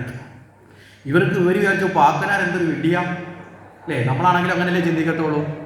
നമ്മളങ്ങനെ എന്തെങ്കിലും കണ്ടാൽ നിലവിളിക്കൂ. സന്തോഷം വന്നാൽ പോലും വേണ്ടില്ല. കാര്യം എന്താ, ശ്വാസം വിട്ടാൽ ആരെങ്കിലും പറഞ്ഞാലോ അപ്പോഴേ വാരി ചാക്കിനകത്ത് കയറ്റും. ഇവിടെ പാക്കനാർ ഈ ഇത് പറഞ്ഞിട്ട് ദൂരേക്ക് മാറി നിൽക്കുക. പാക്കനാർ പറഞ്ഞേ പോകല്ലേ ആളക്കൊല്ലി എന്ന് പറഞ്ഞു. ഇവർ പാക്കനാരെ കളിയാക്കിട്ട്, നീ പൊയ്ക്കോ, ഈ ആളക്കൊല്ലി ഞങ്ങളങ്ങ് കൈകാര്യം ചെയ്തോളാം എന്ന് പറഞ്ഞു. മനസ്സിലായില്ലേ? നീ പൊയ്ക്കോളും, ഞങ്ങൾ കൈകാര്യം ചെയ്തോളാം എന്ന് പറഞ്ഞു. ഇവർ രണ്ടുപേരും കൂടെ വന്ന് അവിടെ ആ മണ്ണൊക്കെ നീക്കി ഇതെല്ലാം ഇങ്ങനെ ചെകഞ്ഞെടുത്തപ്പോഴാണ് ഒരുപാട് നേരം കിടന്ന് ചെകഞ്ഞെടുക്കുക. അത്രയധികം ആ സ്വർണ്ണ നാണയങ്ങൾ അതിനകത്തുണ്ട്. അതെല്ലാം കൂടി ഇങ്ങനെ അവിടുന്ന് മണ്ണൊക്കെ മാന്തി പുറത്തേക്ക് എടുത്തു. ഇത് എടുത്തുകൊണ്ടിരുന്നു നുള്ളി പറക്കിയൊക്കെ തിട്ടപ്പെടുത്തി എടുത്ത് ഇത് ഭാണ്ഡത്തിലേക്കൊക്കെ നിറയ്ക്കുന്ന സമയമായപ്പോഴത്തേക്ക് കുറേ സമയം കഴിഞ്ഞു. അപ്പോഴത്തേക്ക് ഇവർ പറഞ്ഞു നല്ല വിശപ്പുണ്ട്. അവിടുന്ന് ഇവിടം വരെ ഓടി വന്നതാണല്ലോ ആളാക്കൊല്ലിയെ കാണാൻ. ക്ഷീണമുണ്ട്, വിശപ്പുണ്ട്, അതുകൊണ്ട് നമുക്ക് ആഹാരം കൂടി എങ്ങനെയെങ്കിലും കിട്ടുമെന്തെങ്കിലും വഴിയുണ്ടെന്ന് ചോദിച്ചു. അപ്പോൾ ഒരാൾ പറഞ്ഞു ഞാൻ ഇവിടുന്ന് എല്ലാം കൂടെ പറക്കി അത് കൃത്യമാക്കി നമുക്ക് കെട്ടി റെഡിയാക്കി എടുക്കാം. ആ സമയം കൊണ്ട് നീ താഴെ നിന്ന് അല്പം വെള്ളവും നല്ല ദാഹമുണ്ട് താഴത്തെ നദിയിൽ നിന്ന് അല്പം വെള്ളവും എടുത്ത് എന്തെങ്കിലും പഴങ്ങൾ കിട്ടുന്നുണ്ടെങ്കിൽ പിച്ചിക്കൊണ്ട് വരാൻ പറഞ്ഞു. അപ്പോൾ മറ്റവൻ പറഞ്ഞു ശരി ഞാൻ പോയിട്ട് വരാം, എനിക്ക് വിശക്കുന്നുണ്ടെന്ന് പറഞ്ഞു. അവൻ നേരെ പോയി പഴമൊക്കെ പറക്കിക്കൊണ്ടിരിക്കുമ്പോൾ ഇവൻ്റെ മനസ്സിലൊരു ചിന്ത, എടാ ഞാൻ ഇതും കൂടെ കൊണ്ടുവന്ന് കൊടുത്തിട്ട് അത് ഇത്രയും കൂടെ കിട്ടുമ്പോൾ പകുതി സ്വർണ്ണം അവന് കൊടുക്കണ്ടേ, പകുതിയല്ലേ എനിക്ക് കിട്ടുള്ളൂ. ഇതേ ചിന്ത രണ്ടുപേരുടെ ഉള്ളിലും ഉണ്ടായി. മേലെ ഇരുന്നത് പറക്കുന്നവൻ്റെ ഉള്ളിലുണ്ടായി, എനിക്കെത്രേ കിട്ടത്തുള്ളൂ, പകുതിയെ കിട്ടത്തുള്ളൂ, ഷെയർ കൊടുക്കണമല്ലോ. അപ്പോൾ മറ്റവനെ ഒഴിവാക്കാൻ എന്താ വഴി? മൂന്ന് പേരുള്ളത് ഒരുത്തനും ഓടിപ്പോയി. അവൻ എന്തായാലും ഇത് വേണ്ടാത്തതുകൊണ്ട് അവൻ ഓടിപ്പോയി. പിന്നെ എങ്ങനെയാണ് ഇത് ഷെയർ ചെയ്യാൻ പറ്റുന്നത്? ഇവൻ ഈ പിച്ചിയെടുത്ത പഴത്തിനകത്ത് ചില വിഷങ്ങൾ കൂടി അതിനകത്തേക്ക് കുത്തിവെച്ചു. അതിനകത്തേക്ക് ചില വിഷങ്ങൾ കൂടി അവിടെ ഉണ്ടാകുന്ന ചില വിഷച്ചെടികളുടെ ഇലയുടെ ചാറുകളൊക്കെ എടുത്ത് ഈ പഴത്തിനകത്തേക്ക് അവൻ ചേർത്തു. അതിനുള്ളിലേക്ക് ചെറിയ ധാരമൊക്കെ ഉണ്ടാക്കി ചേർത്തു. അങ്ങനെ ഘോരമായ വിഷം ചേർത്ത ഈ പഴങ്ങളുമായിട്ട് ഇവൻ നേരെ തിരിച്ചു വന്നു. ഇവൻ ആവശ്യമുള്ളതൊക്കെ കഴിച്ചിട്ടാണ് വരുന്നത്. ഇവൻ ഈ പഴം കൊണ്ടുവന്ന് മറ്റേ ആളിനെ കൊടുത്തിട്ട് പറഞ്ഞു നീ ഇനി വെള്ളമൊക്കെ കുടിച്ച് പഴമൊക്കെ തിന്നാൻ പറഞ്ഞു. അപ്പം മറ്റവൻ്റെ മനസ്സിൽ ഇതേ ചിന്തയുണ്ടല്ലോ. അപ്പോൾ അവൻ പറഞ്ഞ ഒരു കാര്യം, ഞാൻ ഈ കെട്ടി വെച്ചിരിക്കുന്നതൊക്കെ നീ ആ ചാക്ക് ഒന്നെടുത്ത് ഇങ്ങോട്ടേക്ക് മാറ്റി വെക്കും, ഞാൻ അപ്പോഴത്തേക്ക് ഭക്ഷണം കഴിക്കാമെന്ന് പറഞ്ഞു. ഇവൻ ചാക്കെടുത്ത് മാറ്റി വെക്കാനായിട്ട് കുനിഞ്ഞപ്പോൾ ഇവൻ മുമ്പേ കരുതി വെച്ചിരുന്ന ഒരു വലിയ തടിക്കഷ്ണം എടുത്ത് അവിടെ ഇരുന്നവൻ എന്ത് ചെയ്തു? ഇയാളുടെ തലയ്ക്ക് അങ്ങ് അടിച്ചു. ഇയാളുടെ തലയിലേക്ക് അടിച്ചതോടുകൂടി ഇയാൾ അവിടെ ആ സമയത്ത് തന്നെ ഇയാൾ മരണപ്പെട്ടു. അപ്പോൾ ഇയാളെ തലയിലേക്ക് ഈ തടി കൊണ്ടടിച്ച് അയാളെ കൊന്നു. ഈ കൊന്നു കഴിഞ്ഞപ്പോൾ ഇനി ഈ ധനം മുഴുവൻ എടുത്തുകൊണ്ട് പോകുന്നതിന് മുമ്പ് എന്ത് ചെയ്യാം? ഈ ധനം എടുത്തുകൊണ്ട് പോകുന്നതിന് മുമ്പ് പോയിട്ട് ഈ ഭക്ഷണം കൂടി കഴിച്ചിട്ട് എന്തായാലും മറ്റവൻ കൊണ്ടുവന്നതല്ലേ എന്ന് പറഞ്ഞുകൊണ്ട് മറ്റേ ആൾ ഈ പഴമൊക്കെ എടുത്ത് വെള്ളമൊക്കെ കുടിക്കാൻ വേണ്ടിയിട്ട് പോയി. അയാൾ ഇതൊക്കെ എടുത്ത് കഴിച്ച സമയത്ത് അയാളും മരണപ്പെട്ടു. ഈ ധനം ആർക്കെങ്കിലും ഉപകരിച്ചു? പാക്കനാര് വീണ്ടും കുറേ കഴിഞ്ഞ് വന്ന് ഇങ്ങോട്ട് ഇവരെ രണ്ടുപേരെയും കാണുന്നില്ല. വന്ന് നോക്കാൻ വന്നപ്പോൾ കണ്ട കാഴ്ച പാക്കനാർ വീണ്ടും തലയിൽ കൈ വെച്ചു. വീണ്ടും ഉറക്കം വിളിച്ചു, എന്താ? ആളെക്കൊല്ലി. ഇതുപോലെയാണ് സമ്പത്തിൻ്റെ പുറകിൽ മാത്രമുള്ള ഓട്ടം. അവിടെ നമ്മുടെ മനുഷ്യൻ്റെ മനസ്സിലെ നന്മകൾ പലതും മരണപ്പെടുകയും ഇല്ലാണ്ടാവുകയും പകരം നമ്മുടെ മനസ്സിൽ തെറ്റായ ഭാവങ്ങൾ ഉടലെടുക്കുകയും അല്ലേ, ആർത്തിയും അത്യാർത്തിയും അല്ലേ, അസൂയയൊക്കെ പെരുകുന്ന എപ്പോഴാണ്? സമ്പത്തിൻ്റെ പുറകിലുള്ള ഓട്ടം നടക്കുന്ന സമയത്താണ്. ഇത് വളരെ കൃത്യമായിട്ട് പാക്കനാരായതിലൂടെ കാണും. അപ്പോൾ യഥാർത്ഥത്തിൽ ഭഗവാനിൽ നമുക്ക് ലഭിക്കേണ്ടത് എന്താ? ഭഗവാനിൽ നമുക്ക് യഥാർത്ഥത്തിൽ ലഭിക്കേണ്ടത് ശാന്തിയാണ്. ഏറ്റവും വലിയ സമ്പത്ത് ശാന്തിയാണ്. മനസ്സിന് ശാന്തി ഉണ്ടെങ്കിൽ വേറെ ഒന്നിൻ്റെ ആവശ്യമില്ല. അപ്പോൾ ഈ ശാന്തി കിട്ടണമെങ്കിൽ ഭയം ഉണ്ടാവരുത്. മുമ്പ് ചില ഉദാഹരണം പറഞ്ഞു. ഇവിടെ എവിടെ ഭഗവാൻ പറയുന്നു? ഭഗവാൻ കൃത്യമായിട്ട് ഭഗവത്ഗീതയിൽ തന്നെ പറയും. അവിടെ ദൈവാസുര സമ്പത്ത് വിമോക്ഷം എന്ന് പറഞ്ഞിട്ട് ദൈവീക സമ്പത്തുക്കൾ എന്തൊക്കെയാണെന്ന് പറയുന്നൊരു ഭാഗമുണ്ട്. നമ്മളൊക്കെ വിചാരിക്കുന്ന സമ്പത്തല്ല യഥാർത്ഥ സമ്പത്ത്. ഭഗവാൻ പറയുന്നു 26 സമ്പത്തുണ്ടാവണം നമ്മുടെ ജീവിതത്തിൽ. 26 സമ്പത്തിനെ കൃത്യമായി എണ്ണി ഭഗവാൻ 3 ശ്ലോകത്തിലൂടെ കൃത്യമായി നമ്മുടെ മുമ്പിൽ പറയുന്നുണ്ട്. ആ 26 സമ്പത്ത് നമ്മുടെ തലമുറകൾക്ക് ഇന്ന് കിട്ടാതെ പോകുന്ന കനിയാണ്. എന്താ കാരണം? ഭഗവാന്റെ ചിത്രവും കാണും, ഭഗവാന്റെ വിഗ്രഹവും വീട്ടിൽ കാണും, ഭാഗവതവും കാണത്തില്ല, ഭഗവത്ഗീതയും കാണത്തില്ല. ഇനി ഉണ്ടെങ്കിലോ ഇത് രണ്ടും തുറന്നു നോക്കി ഇന്നുവരെ വായിച്ചിട്ടുണ്ടാവില്ല. ഇത് മടക്കി അതിൻ്റെ മേലെ 2 ചെമ്പരത്തി പൂവും വെക്കും. യഥാർത്ഥ ഈ പൂ ചെവിയിൽ വെച്ചാൽ മതിയായിരുന്നു. കാര്യം എന്താ? വട്ടൻ്റെ പണിയാണ് കാണിക്കുന്നത്. ഈ പുസ്തകം വെച്ച് പൂജിക്കില്ല. പുസ്തകം പൂജിക്കാൻ വേണ്ടിയുള്ളതല്ല. മനസ്സിലായില്ലേ? ഈ വട്ടന്മാരുടെ കുഴപ്പം എന്താ? വട്ടൻ്റെ കയ്യിൽ ഏതെങ്കിലും ഒരു സാധനം കൊടുത്താൽ അതിൻ്റെ മൂല്യം അറിയുമോ? അവനൊരിക്കലും അതിന് മൂല്യത്തെ അറിയത്തില്ല. അവൻ അതിനെ പലതരത്തിൽ ദുരുപയോഗം ചെയ്യും. അതുപോലെ ആയിപ്പോവും നമ്മുടെ ജീവിതം. അതിനെ വെച്ച് പൂജിക്കാനുള്ള ആ ഭഗവത്ഗീതയെ ആ 26 ഗുണങ്ങളെക്കുറിച്ച് ആ ദൈവാസുര സമ്പത്ത് വിമോക്ഷയോഗത്തിൻ്റെ അത് മാത്രം നമ്മളൊന്ന് പഠിപ്പിച്ചാൽ നമ്മളെ കുട്ടികൾക്ക് പിന്നെ പ്രത്യേകിച്ച് ഒരു പേഴ്സണാലിറ്റി ഡെവലപ്മെൻറ്റ് ക്ലാസിൻ്റെ ആവശ്യമില്ല. ഒന്നിൻ്റെ ആവശ്യമില്ല. 26 ഗുണം ഒരു മാനേജ്മെൻറ്റ് സ്റ്റഡിയുടെയും ആവശ്യം വരത്തില്ല. അത്രയധികം വ്യക്തമായിട്ടാണ് ഭഗവാൻ പറയുന്നത്. അതിൽ ആദ്യത്തെ ഗുണം ഭഗവാൻ പറയുന്നത് ഒരു ഭക്തന് ആദ്യമേ ഉണ്ടാകേണ്ട ഗുണം. ആ ഗുണം ഇല്ലാത്തവരായിരുന്നു ഭക്തന്മാരായിട്ട് കൂടുതൽ ആൾക്കാർ ജീവിക്കുന്നത്. ആദ്യം തന്നെ ഉണ്ടാകേണ്ട ഗുണം എന്താണെന്ന് ചോദിച്ചാൽ അഭയം തത്വസംശുദ്ധിർ ജ്ഞാനയോഗ വ്യവസ്ഥിതി. അഭയമുണ്ടാവണം, ഭയമില്ലാത്ത അവസ്ഥ ഉണ്ടാവണം. ആദ്യത്തെ ഗുണം ഭയം ഉണ്ടാവരുത്.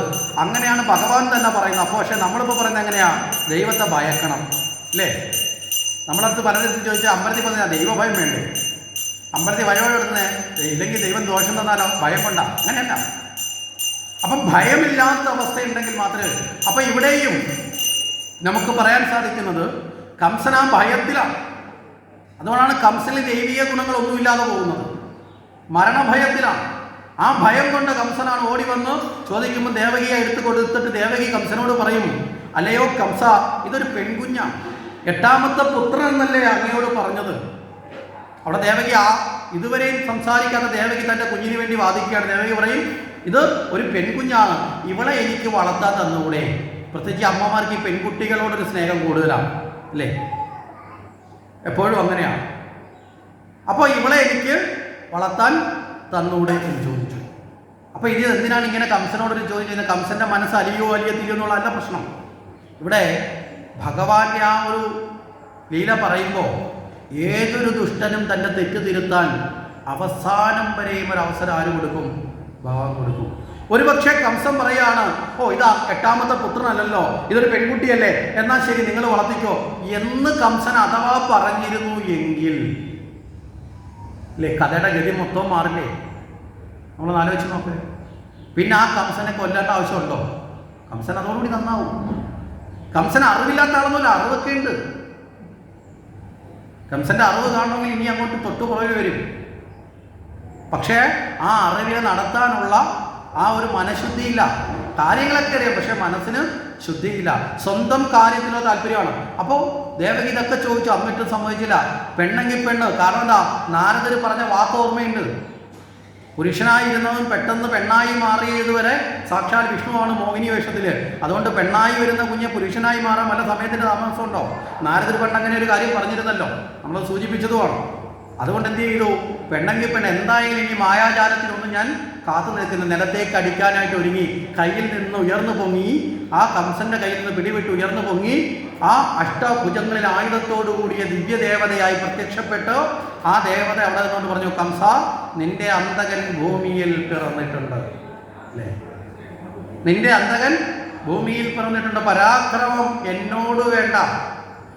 നമ്മൾ പിന്നെ അതങ്ങ് മാറ്റി സ്ത്രീയോട് വേണ്ട എന്നൊക്കെ ആക്കിയത്. നമുക്ക് കുറച്ചുകൂടി ഒന്ന് ഈ ലളിതവൽക്കരിച്ചപ്പോൾ അത് സ്ത്രീയോടായാലും പുരുഷനോടായാലും ഒരു കൊച്ചു കുഞ്ഞിനോട് ഒരിക്കലും പരാക്രമം കാണിക്കരുന്നൊരു അർത്ഥത്തെ അവിടെ എടുത്താൽ മതി. കാരണം ഇന്നത്തെ കാലത്ത് സ്ത്രീയോട് പരാക്രമം വേണ്ടെന്നൊന്നും പറയാൻ പറ്റത്തില്ല. കാര്യം ഇന്ന് ഏറ്റവും കൂടുതൽ പരാക്രമം വേണ്ടത് ഇപ്പോൾ സ്ത്രീകളോടെന്നുള്ള അവസ്ഥയിലേക്ക് നമ്മുടെ നാട് പോയിക്കൊണ്ടിരിക്കുകയാണ്. മനസ്സിലാവുന്നുണ്ടോ? അപ്പം അങ്ങനെയാണ്. കാരണം കിട്ടുന്ന ആനുകൂല്യത്തെ അവസരമാക്കി അതിനെ ദുർവിനിയോഗം ചെയ്യുന്നതിലേക്ക് ഇന്നത്തെ നമ്മുടെ തലമുറ പോയിക്കൊണ്ടിരിക്കുക. അപ്പൊ ഇവിടെ എന്തായാലും പറഞ്ഞ പരാക്രമം വേണ്ട, നിന്റെ അന്തകൻ ജനിച്ചിട്ടുണ്ട്. വീണ്ടും കംസന്റെ മരണഭയത്തെ വർദ്ധിപ്പിച്ചു കൊടുത്തു. നിന്റെ അന്തകൻ ജനിച്ചിട്ടുണ്ട്, എവിടെയാണെന്നൊന്നും പറഞ്ഞില്ല. ഒരു സൂചനയും കൊടുത്തില്ല, ഒരു ക്ലൂവും കൊടുത്തിട്ടില്ല. എവിടെയാണെന്നൊന്നുമില്ല, എവിടെയോ ജനിച്ചിട്ടുണ്ട്. കംസൻ ഇതെല്ലാം കഴിഞ്ഞപ്പോ കംസൻ നേരെ ദേവകിയെടുത്തും വസുദേവരെടുത്തും വന്ന് നിന്നിട്ട് കുറച്ചു നേരം കൂടി സംസാരിക്കുന്നു. കംസൻ ദേവകിയോട് പറയും, അതാണ് കംസന് അറിവുണ്ടെന്ന് പറയാനുള്ള കാരണം. കംസൻ ദേവകിയോട് പറയുന്നുണ്ട്, അല്ലയോ ദേവകി, എനിക്ക് നിന്നോട് ദേഷ്യമൊന്നുമില്ല. വസുദേവരെ ഒന്ന് ആശ്വസിപ്പിച്ച് അളിയനോടും എനിക്ക് പ്രത്യേകിച്ച് ദേഷ്യമൊന്നുമില്ല. പക്ഷേ എൻ്റെ മരണത്തെക്കുറിച്ചുള്ള ഭയം എനിക്കില്ലേ, അതുകൊണ്ടാണ് ഞാൻ ഇതൊക്കെ ചെയ്തു പോയത്. പിന്നെ ജനിച്ചാൽ ഏതൊരു വ്യക്തി എന്താവും? മരിക്കും. അതുപോലെ നിങ്ങളുടെ കുഞ്ഞുങ്ങളും അങ്ങനെയൊക്കെ പോയെന്ന് കരുതിയാൽ മതി. മനസ്സിലായില്ലേ? വളരെ വലിയ വേദാന്തമൊക്കെ കംസൻ പറഞ്ഞു. ഇപ്പം നമ്മൾ കംസനെ കണ്ടാൽ കംസൻ ഏറ്റവും നല്ല ഉപദേശിയായി മാറി, ഏറ്റവും നല്ല വ്യക്തിയായി കംസൻ മാറി. എന്തേ കംസൻ അങ്ങനെ മാറാനുള്ള കാരണം? ഈ ഭയത്തിൽ നിന്ന് കംസൻ ഇങ്ങനെ മാറാനുള്ള കാരണം എന്താ? കംസൻ ദുഷ്ടതയോട് കൂടിയിട്ടാണെങ്കിൽ പോലും അറിയാതെ ആ ദേവിയുടെ പാദത്തിൽ ഒന്ന് തൊട്ടില്ലേ? ഇല്ലേ? അങ്ങനെയുള്ള നിലത്തടിക്കാൻ ശ്രമിച്ചത്. അതിൻ്റെ ഫലമാണ് കംസനിലുണ്ടായ മാറ്റം. പക്ഷേ ദുഷ്ടന്മാരിൽ നന്മ ഏറെ സമയം നിൽക്കില്ല എന്നത് മറ്റൊരു സത്യം. കംസൻ ഇതെല്ലാം കഴിഞ്ഞിട്ട് നേരെ തിരിച്ച് തൻ്റെ രാജ്യസഭയിലേക്ക് വന്നു. അവിടെ വന്നപ്പോൾ മന്ത്രിമാരും മറ്റുള്ളവരൊക്കെ ഇത് അറിഞ്ഞിട്ട് അവിടെ കാത്തിരിപ്പുണ്ട്. അവർ കംസനോട് പറഞ്ഞു, അങ്ങ് ഭയക്കണ്ട, അങ്ങയുടെ ശത്രു എവിടെ ജനിച്ചിട്ടുണ്ടെങ്കിൽ ഞങ്ങൾ കണ്ടുപിടിച്ച് കൊന്നേക്കാം. അങ്ങ് എന്തിനാ ഭയക്കുന്നത്? ഞങ്ങളെപ്പോലുള്ള ഇത്രയും തടാകടിയന്മാരിവിടെ ഉള്ളപ്പോൾ, ഇത്രയും പരാക്രമികൾ ഇവിടെ ഉള്ളപ്പോൾ അങ്ങേക്ക് ഭയക്കേണ്ട ആവശ്യമുണ്ടോ? വീണ്ടും കംസന്റെ മനസ്സിലേക്ക് എന്ത് ചെയ്തു? എല്ലാ ദുഷ്ടത്തരങ്ങളും വീണ്ടും, എല്ലാ അഹങ്കാരങ്ങളും വാരി നിറച്ചു. ബാക്കിയുള്ളവർ വാരി നിറച്ചങ്ങോട്ട് കൊടുത്തു. ഇതുകൊണ്ടാണ് നമ്മുടെ പൂർവികർ പറയും, അറിവുള്ളവർ, ജ്ഞാനികളായിട്ടുള്ളവർ പറയും, ദുർജന സംസർഗം പാടില്ല. മനസ്സിലായില്ലേ? നമ്മുടെ ജീവിതത്തിൽ ഏറ്റവും വലിയ ആപത്തെന്ന് പറയുന്നത് ദുർജനങ്ങളുമായിട്ടുള്ള കൂട്ടുകെട്ടാണ്. ദുർജനങ്ങളുമായി കൂട്ടുകെട്ടിയാൽ നമ്മൾ പോലും മനസ്സുകൊണ്ട് വിചാരിച്ചാൽ പോലും നന്നാവാൻ പറ്റില്ല. എന്താ സംഭവിക്കും? അവർ നമ്മളെ കൊണ്ടുപോയി മോശപ്പെട്ടതിലെല്ലാം കൊണ്ടുപോയി ബന്ധിപ്പിക്കും. ഏറ്റവും വലിയ ശ്രേഷ്ഠത എന്താണ് നമ്മുടെ ജീവിതത്തിലെ? സജ്ജന സംസർഗം, നന്നാവാൻ സഹായിക്കുന്നവരുമായി സംസർഗം. അപ്പം നമ്മുടെ സൗഹൃദം നമ്മൾ തീരുമാനിക്കുമ്പോൾ എങ്ങനെയുള്ളവരുമായിട്ട് തീരുമാനിക്കണം? നല്ല വ്യക്തികളുമായി സംസർഗം ഉണ്ടാവാൻ തീരുമാനിക്കും. ഇതൊക്കെ കേൾക്കേണ്ടത് ഒരു 10-15 വയസ്സിന് താഴോട്ടുള്ള അല്ലേ നമ്മുടെ കുട്ടികൾ കേൾക്കേണ്ട. കാരണം എന്താ? സൗഹൃദങ്ങൾ ഉടലെടുക്കുന്ന പ്രായം അതാണല്ലോ. 80 വയസ്സ് കഴിഞ്ഞ് അമ്മൂമ്മ ഇരുന്ന് കേട്ടിട്ട് എന്തോ ചെയ്യാനാണ്? ഇനി ആരോട് സൗഹൃദം കൂടിയിട്ട് എന്ത് കാര്യം? മനസ്സിലായില്ലേ? ഇനിയിപ്പോൾ ആകെയുള്ള സൗഹൃദം സീരിയലിലെ താരങ്ങളുമായിട്ടുള്ള സൗഹൃദം മാത്രമാണ്. അപ്പോൾ നമ്മുടെ കുട്ടികളൊക്കെ ഇത് കേട്ട് വളരുന്നതിൻ്റെ ഗുണം എന്താ? അവരുടെ ജീവിതത്തിൽ അവരെങ്ങനെയാവണം, എങ്ങോട്ടാണ് പോകേണ്ടത്, അവരിലേക്കുള്ള നന്മ എങ്ങനെയാവണം എന്നത്, ഇതൊക്കെയാണ് ഭാഗവതം നമ്മൾ കൃത്യമായി നമ്മുടെ തലമുറകളിലേക്ക് പഠിപ്പിക്കേണ്ടതാണ് എന്ന് പറയുന്നതിൻ്റെ ആവശ്യകത. അവരിലേക്ക് ഈ അറിവ് ചെല്ലണം. കാരണം അവരാണ് ഇനി ജീവിക്കുന്നത് അല്ലേ? പ്രായമായവരൊക്കെ ഇനി ജീവിക്കുന്നുണ്ടോ? നാളുകൾ എണ്ണി കഴിയവേ എന്ന് പറയുന്നത് പോലെ നമ്മളിങ്ങനെ ആരെ ഭയപ്പെടുത്താൻ വേണ്ടി, ദുഃഖിപ്പിക്കാൻ വേണ്ടിയല്ല പറയുന്നത്. ഇങ്ങനെ നമ്മൾ ആ ഒരു അവസ്ഥയിലേക്ക് പോയിക്കൊണ്ടിരിക്കുക. പക്ഷേ ഇനി ജീവിക്കേണ്ട, ഈ സമൂഹത്തിൽ ജീവിക്കേണ്ടവരാണ് നമ്മുടെ കുട്ടികളാണ്. അവരെ ഇതിലേക്ക് കൊണ്ടുവരണം എന്ന് പറയുന്നതിൻ്റെ കാരണം ഇതാണ്. അപ്പോൾ സജ്ജന സംസർഗം കൊണ്ട് നന്നാവും, ദുർജന സംസർഗം കൊണ്ട് നശിക്കും. ഇവിടെ കംസൻ വീണ്ടും എന്ത് ചെയ്തു? ദുർജന സംസർഗത്തിൽപ്പെട്ടു. നിമിഷ നേരം കൊണ്ട് കംസനുണ്ടായ ആ ബോധതലം എല്ലാം നശിച്ച് വീണ്ടും കംസൻ അങ്ങനെ ബാക്കിയുള്ളവരോട് ആലോചിച്ച് എന്താ ചെയ്യാൻ പറ്റുന്നത്. അപ്പോഴാണ് ആദ്യത്തെ ആൾ റെഡിയായി. എവിടെയാ കുഞ്ഞ് ജനിച്ചാലും ഞാൻ പോയിക്കോളാം. ആരാ റെഡിയായത്? പൂതന. ആദ്യത്തെ ആൾ പൂതനയാണ്. ഇവിടെ രാമാവതാരത്തിലും കൃഷ്ണാവതാരത്തിലും പരസ്പരം ചില സാമ്യങ്ങളൊക്കെ ഉണ്ട്. അത് ജന്മം എടുക്കുന്ന അവതാര സമയത്ത് തന്നെയുണ്ട്. കൃഷ്ണൻ ജനിച്ചത് അർദ്ധരാത്രിയിലാണെന്ന്, രാമൻ ജനിച്ചത് നട്ടുച്ചയ്ക്കാണ്. സൂര്യകുലത്തിലാണ് അവിടെ രാമൻ ജനിച്ചത്. അപ്പോൾ ചന്ദ്രകുലത്തിൽ ചന്ദ്രൻ വന്ന് ചോദിച്ചു, ഭഗവാനെ സൂര്യനെ മാത്രം മതിയോ, എന്നെയും കൂടെ വേണ്ടേ? കാര്യം ഞങ്ങൾ രണ്ടുപേരും കൂടെ ഉണ്ടെങ്കിലല്ലേ കാലം ഉള്ളൂ. കാര്യം ഒന്ന് പകലും ഒന്ന് രാത്രിയും, രണ്ടുപേരെ ആശ്രയിച്ച്, ഒന്ന് സൂര്യനെ ആശ്രയിച്ച് പകല്, രാത്രി ആരെ ആശ്രയിച്ച്? ചന്ദ്രനെ ആശ്രയിച്ച്. ഇത് രണ്ടും ഇല്ലെങ്കിൽ ഈ കാലഗണനയുണ്ടോ? രാത്രിയും പകലും ഇല്ലെങ്കിൽ കാലഗണനയില്ല. അപ്പോൾ എന്നെ ഉപേക്ഷിച്ചോ? ഭഗവാൻ പറഞ്ഞു, അടുത്തത് ഞാൻ നിന്നിൽ ജനിച്ചോളാം. അതാണ് ചന്ദ്രകുലത്തിൽ വന്നത്. ഇവിടെ പ്രഭാതത്തിൽ നല്ല പ്രകാശമാണ്, നട്ടുച്ചയ്ക്കില്ലേ നല്ല പ്രകാശമാണ്. ആ പ്രകാശത്തെ ജനിച്ചപ്പോൾ ഇരുട്ട് വന്ന് ഭഗവാനോട് ചോദിച്ചു, അല്ല പ്രകാശത്തെ മാത്രം മതി, ഇരുട്ടിനെ ഉപേക്ഷിച്ചോ? ഞാനും അങ്ങയുടെ ആൾ തന്നെയല്ലേ, അത് കുഴപ്പമില്ല, അടുത്തത് അർദ്ധരാത്രി നിന്റെ ഭാഗത്ത് ഞാൻ ജനിച്ചോളാം. അങ്ങനെയാണ് ആ അർദ്ധരാത്രിയിലേക്ക് മാറുന്നത്. അപ്പോൾ ആ രീതിയിൽ ഇങ്ങനെ പരസ്പരം. അതുപോലെ തന്നെ ഇവരുടെ ജന്മത്തിൽ തന്നെ പറയുന്നുണ്ട്, രണ്ട് സംഖ്യാത്മകമായൊരു കണക്ക് പറയുന്നുണ്ട്. ഒരാൾ ജനിച്ചത് നവമിയിൽ, ഒരാൾ അഷ്ടമിയിൽ. അപ്പോൾ നവമി എന്ന് പറഞ്ഞാൽ പൂർണ്ണസംഖ്യ, അഷ്ടമി എന്ന് പറഞ്ഞാൽ മായാസംഖ്യ. അപ്പോൾ പൂർണ്ണസംഖ്യയിൽ രാമൻ ജനിച്ചപ്പോൾ മായാസംഖ്യ ചോദിച്ചു, അല്ല പൂർണ്ണം മാത്രം മതിയോ, മായേ വേണ്ടേ? ഇടയ്ക്കിടയ്ക്ക് എന്നെ വിട്ടിട്ടല്ലേ ആൾക്കാരെയൊക്കെ പറ്റിക്കുന്നത്, എന്നെയും കൂടെ കൊണ്ടുപോകുന്നില്ലെന്ന് ചോദിച്ചു. അപ്പോൾ പറഞ്ഞു, അത് കൃഷ്ണാവതാരത്തിൽ അങ്ങനെയാണ് ജന്മാഷ്ടമി തിഥി അഷ്ടമിയായിട്ട് എടുക്കുന്നത്. പൂർണ്ണസംഖ്യയുടെ പ്രത്യേകത എന്താ? അത് മായാസ്വരൂപമല്ലാതെ യാഥാർത്ഥ്യത്തെ കൃത്യമായി വെളിപ്പെടുത്തും. പക്ഷേ കൃഷ്ണൻ അങ്ങനെയല്ല, മായാസ്വരൂപനാണ്. അതുകൊണ്ടാണ് കൃഷ്ണലീലയുടെ ആന്തരികമായ തലം മനസ്സിലാക്കാൻ കുറേ പ്രയാസമാണ്. പുറമേ പറയുന്ന കഥകളൊന്നുമല്ല അതിൻ്റെ ഉള്ളിലേക്ക് പോകുമ്പോൾ. പുറമേ പറയുന്ന കഥകളുടെ ഉള്ളിൽ വളരെ വലിയ ജ്ഞാനത്തിനെ ഒളിപ്പിച്ചിട്ട് വെച്ചിട്ടുണ്ട്. ഇവിടെയാണ് പൂതന പറയുന്നത്, ഞാൻ പൊയ്ക്കൊള്ളാം എന്ന് പറഞ്ഞുകൊണ്ട് പൂതന റെഡിയാവുന്നു. ഇവിടെ പൂതന ആരാന്ന് വെച്ചാൽ പൂതന അജ്ഞാനമാണ്. അജ്ഞാനമാണല്ലോ ആദ്യം എടുത്തിയാടുന്നത്. ഏതൊരു കാര്യത്തിൻ്റെയും വിവരദോഷത്തിൻ്റെ ആദ്യത്തെ തുടക്കം ആരായിരിക്കും? ജ്ഞാനമാണോ അജ്ഞാനമായിരിക്കുമോ? ആദ്യം എടുത്തിയാടുന്നത് അജ്ഞാനമാണ്. അതുകൊണ്ട് അജ്ഞാനം പുറത്തേക്ക് വന്നത് ആരിൽ നിന്ന് വന്നു വെച്ചാൽ കംസനിൽ നിന്ന് വന്നു. അത്രേ ഉള്ളൂ.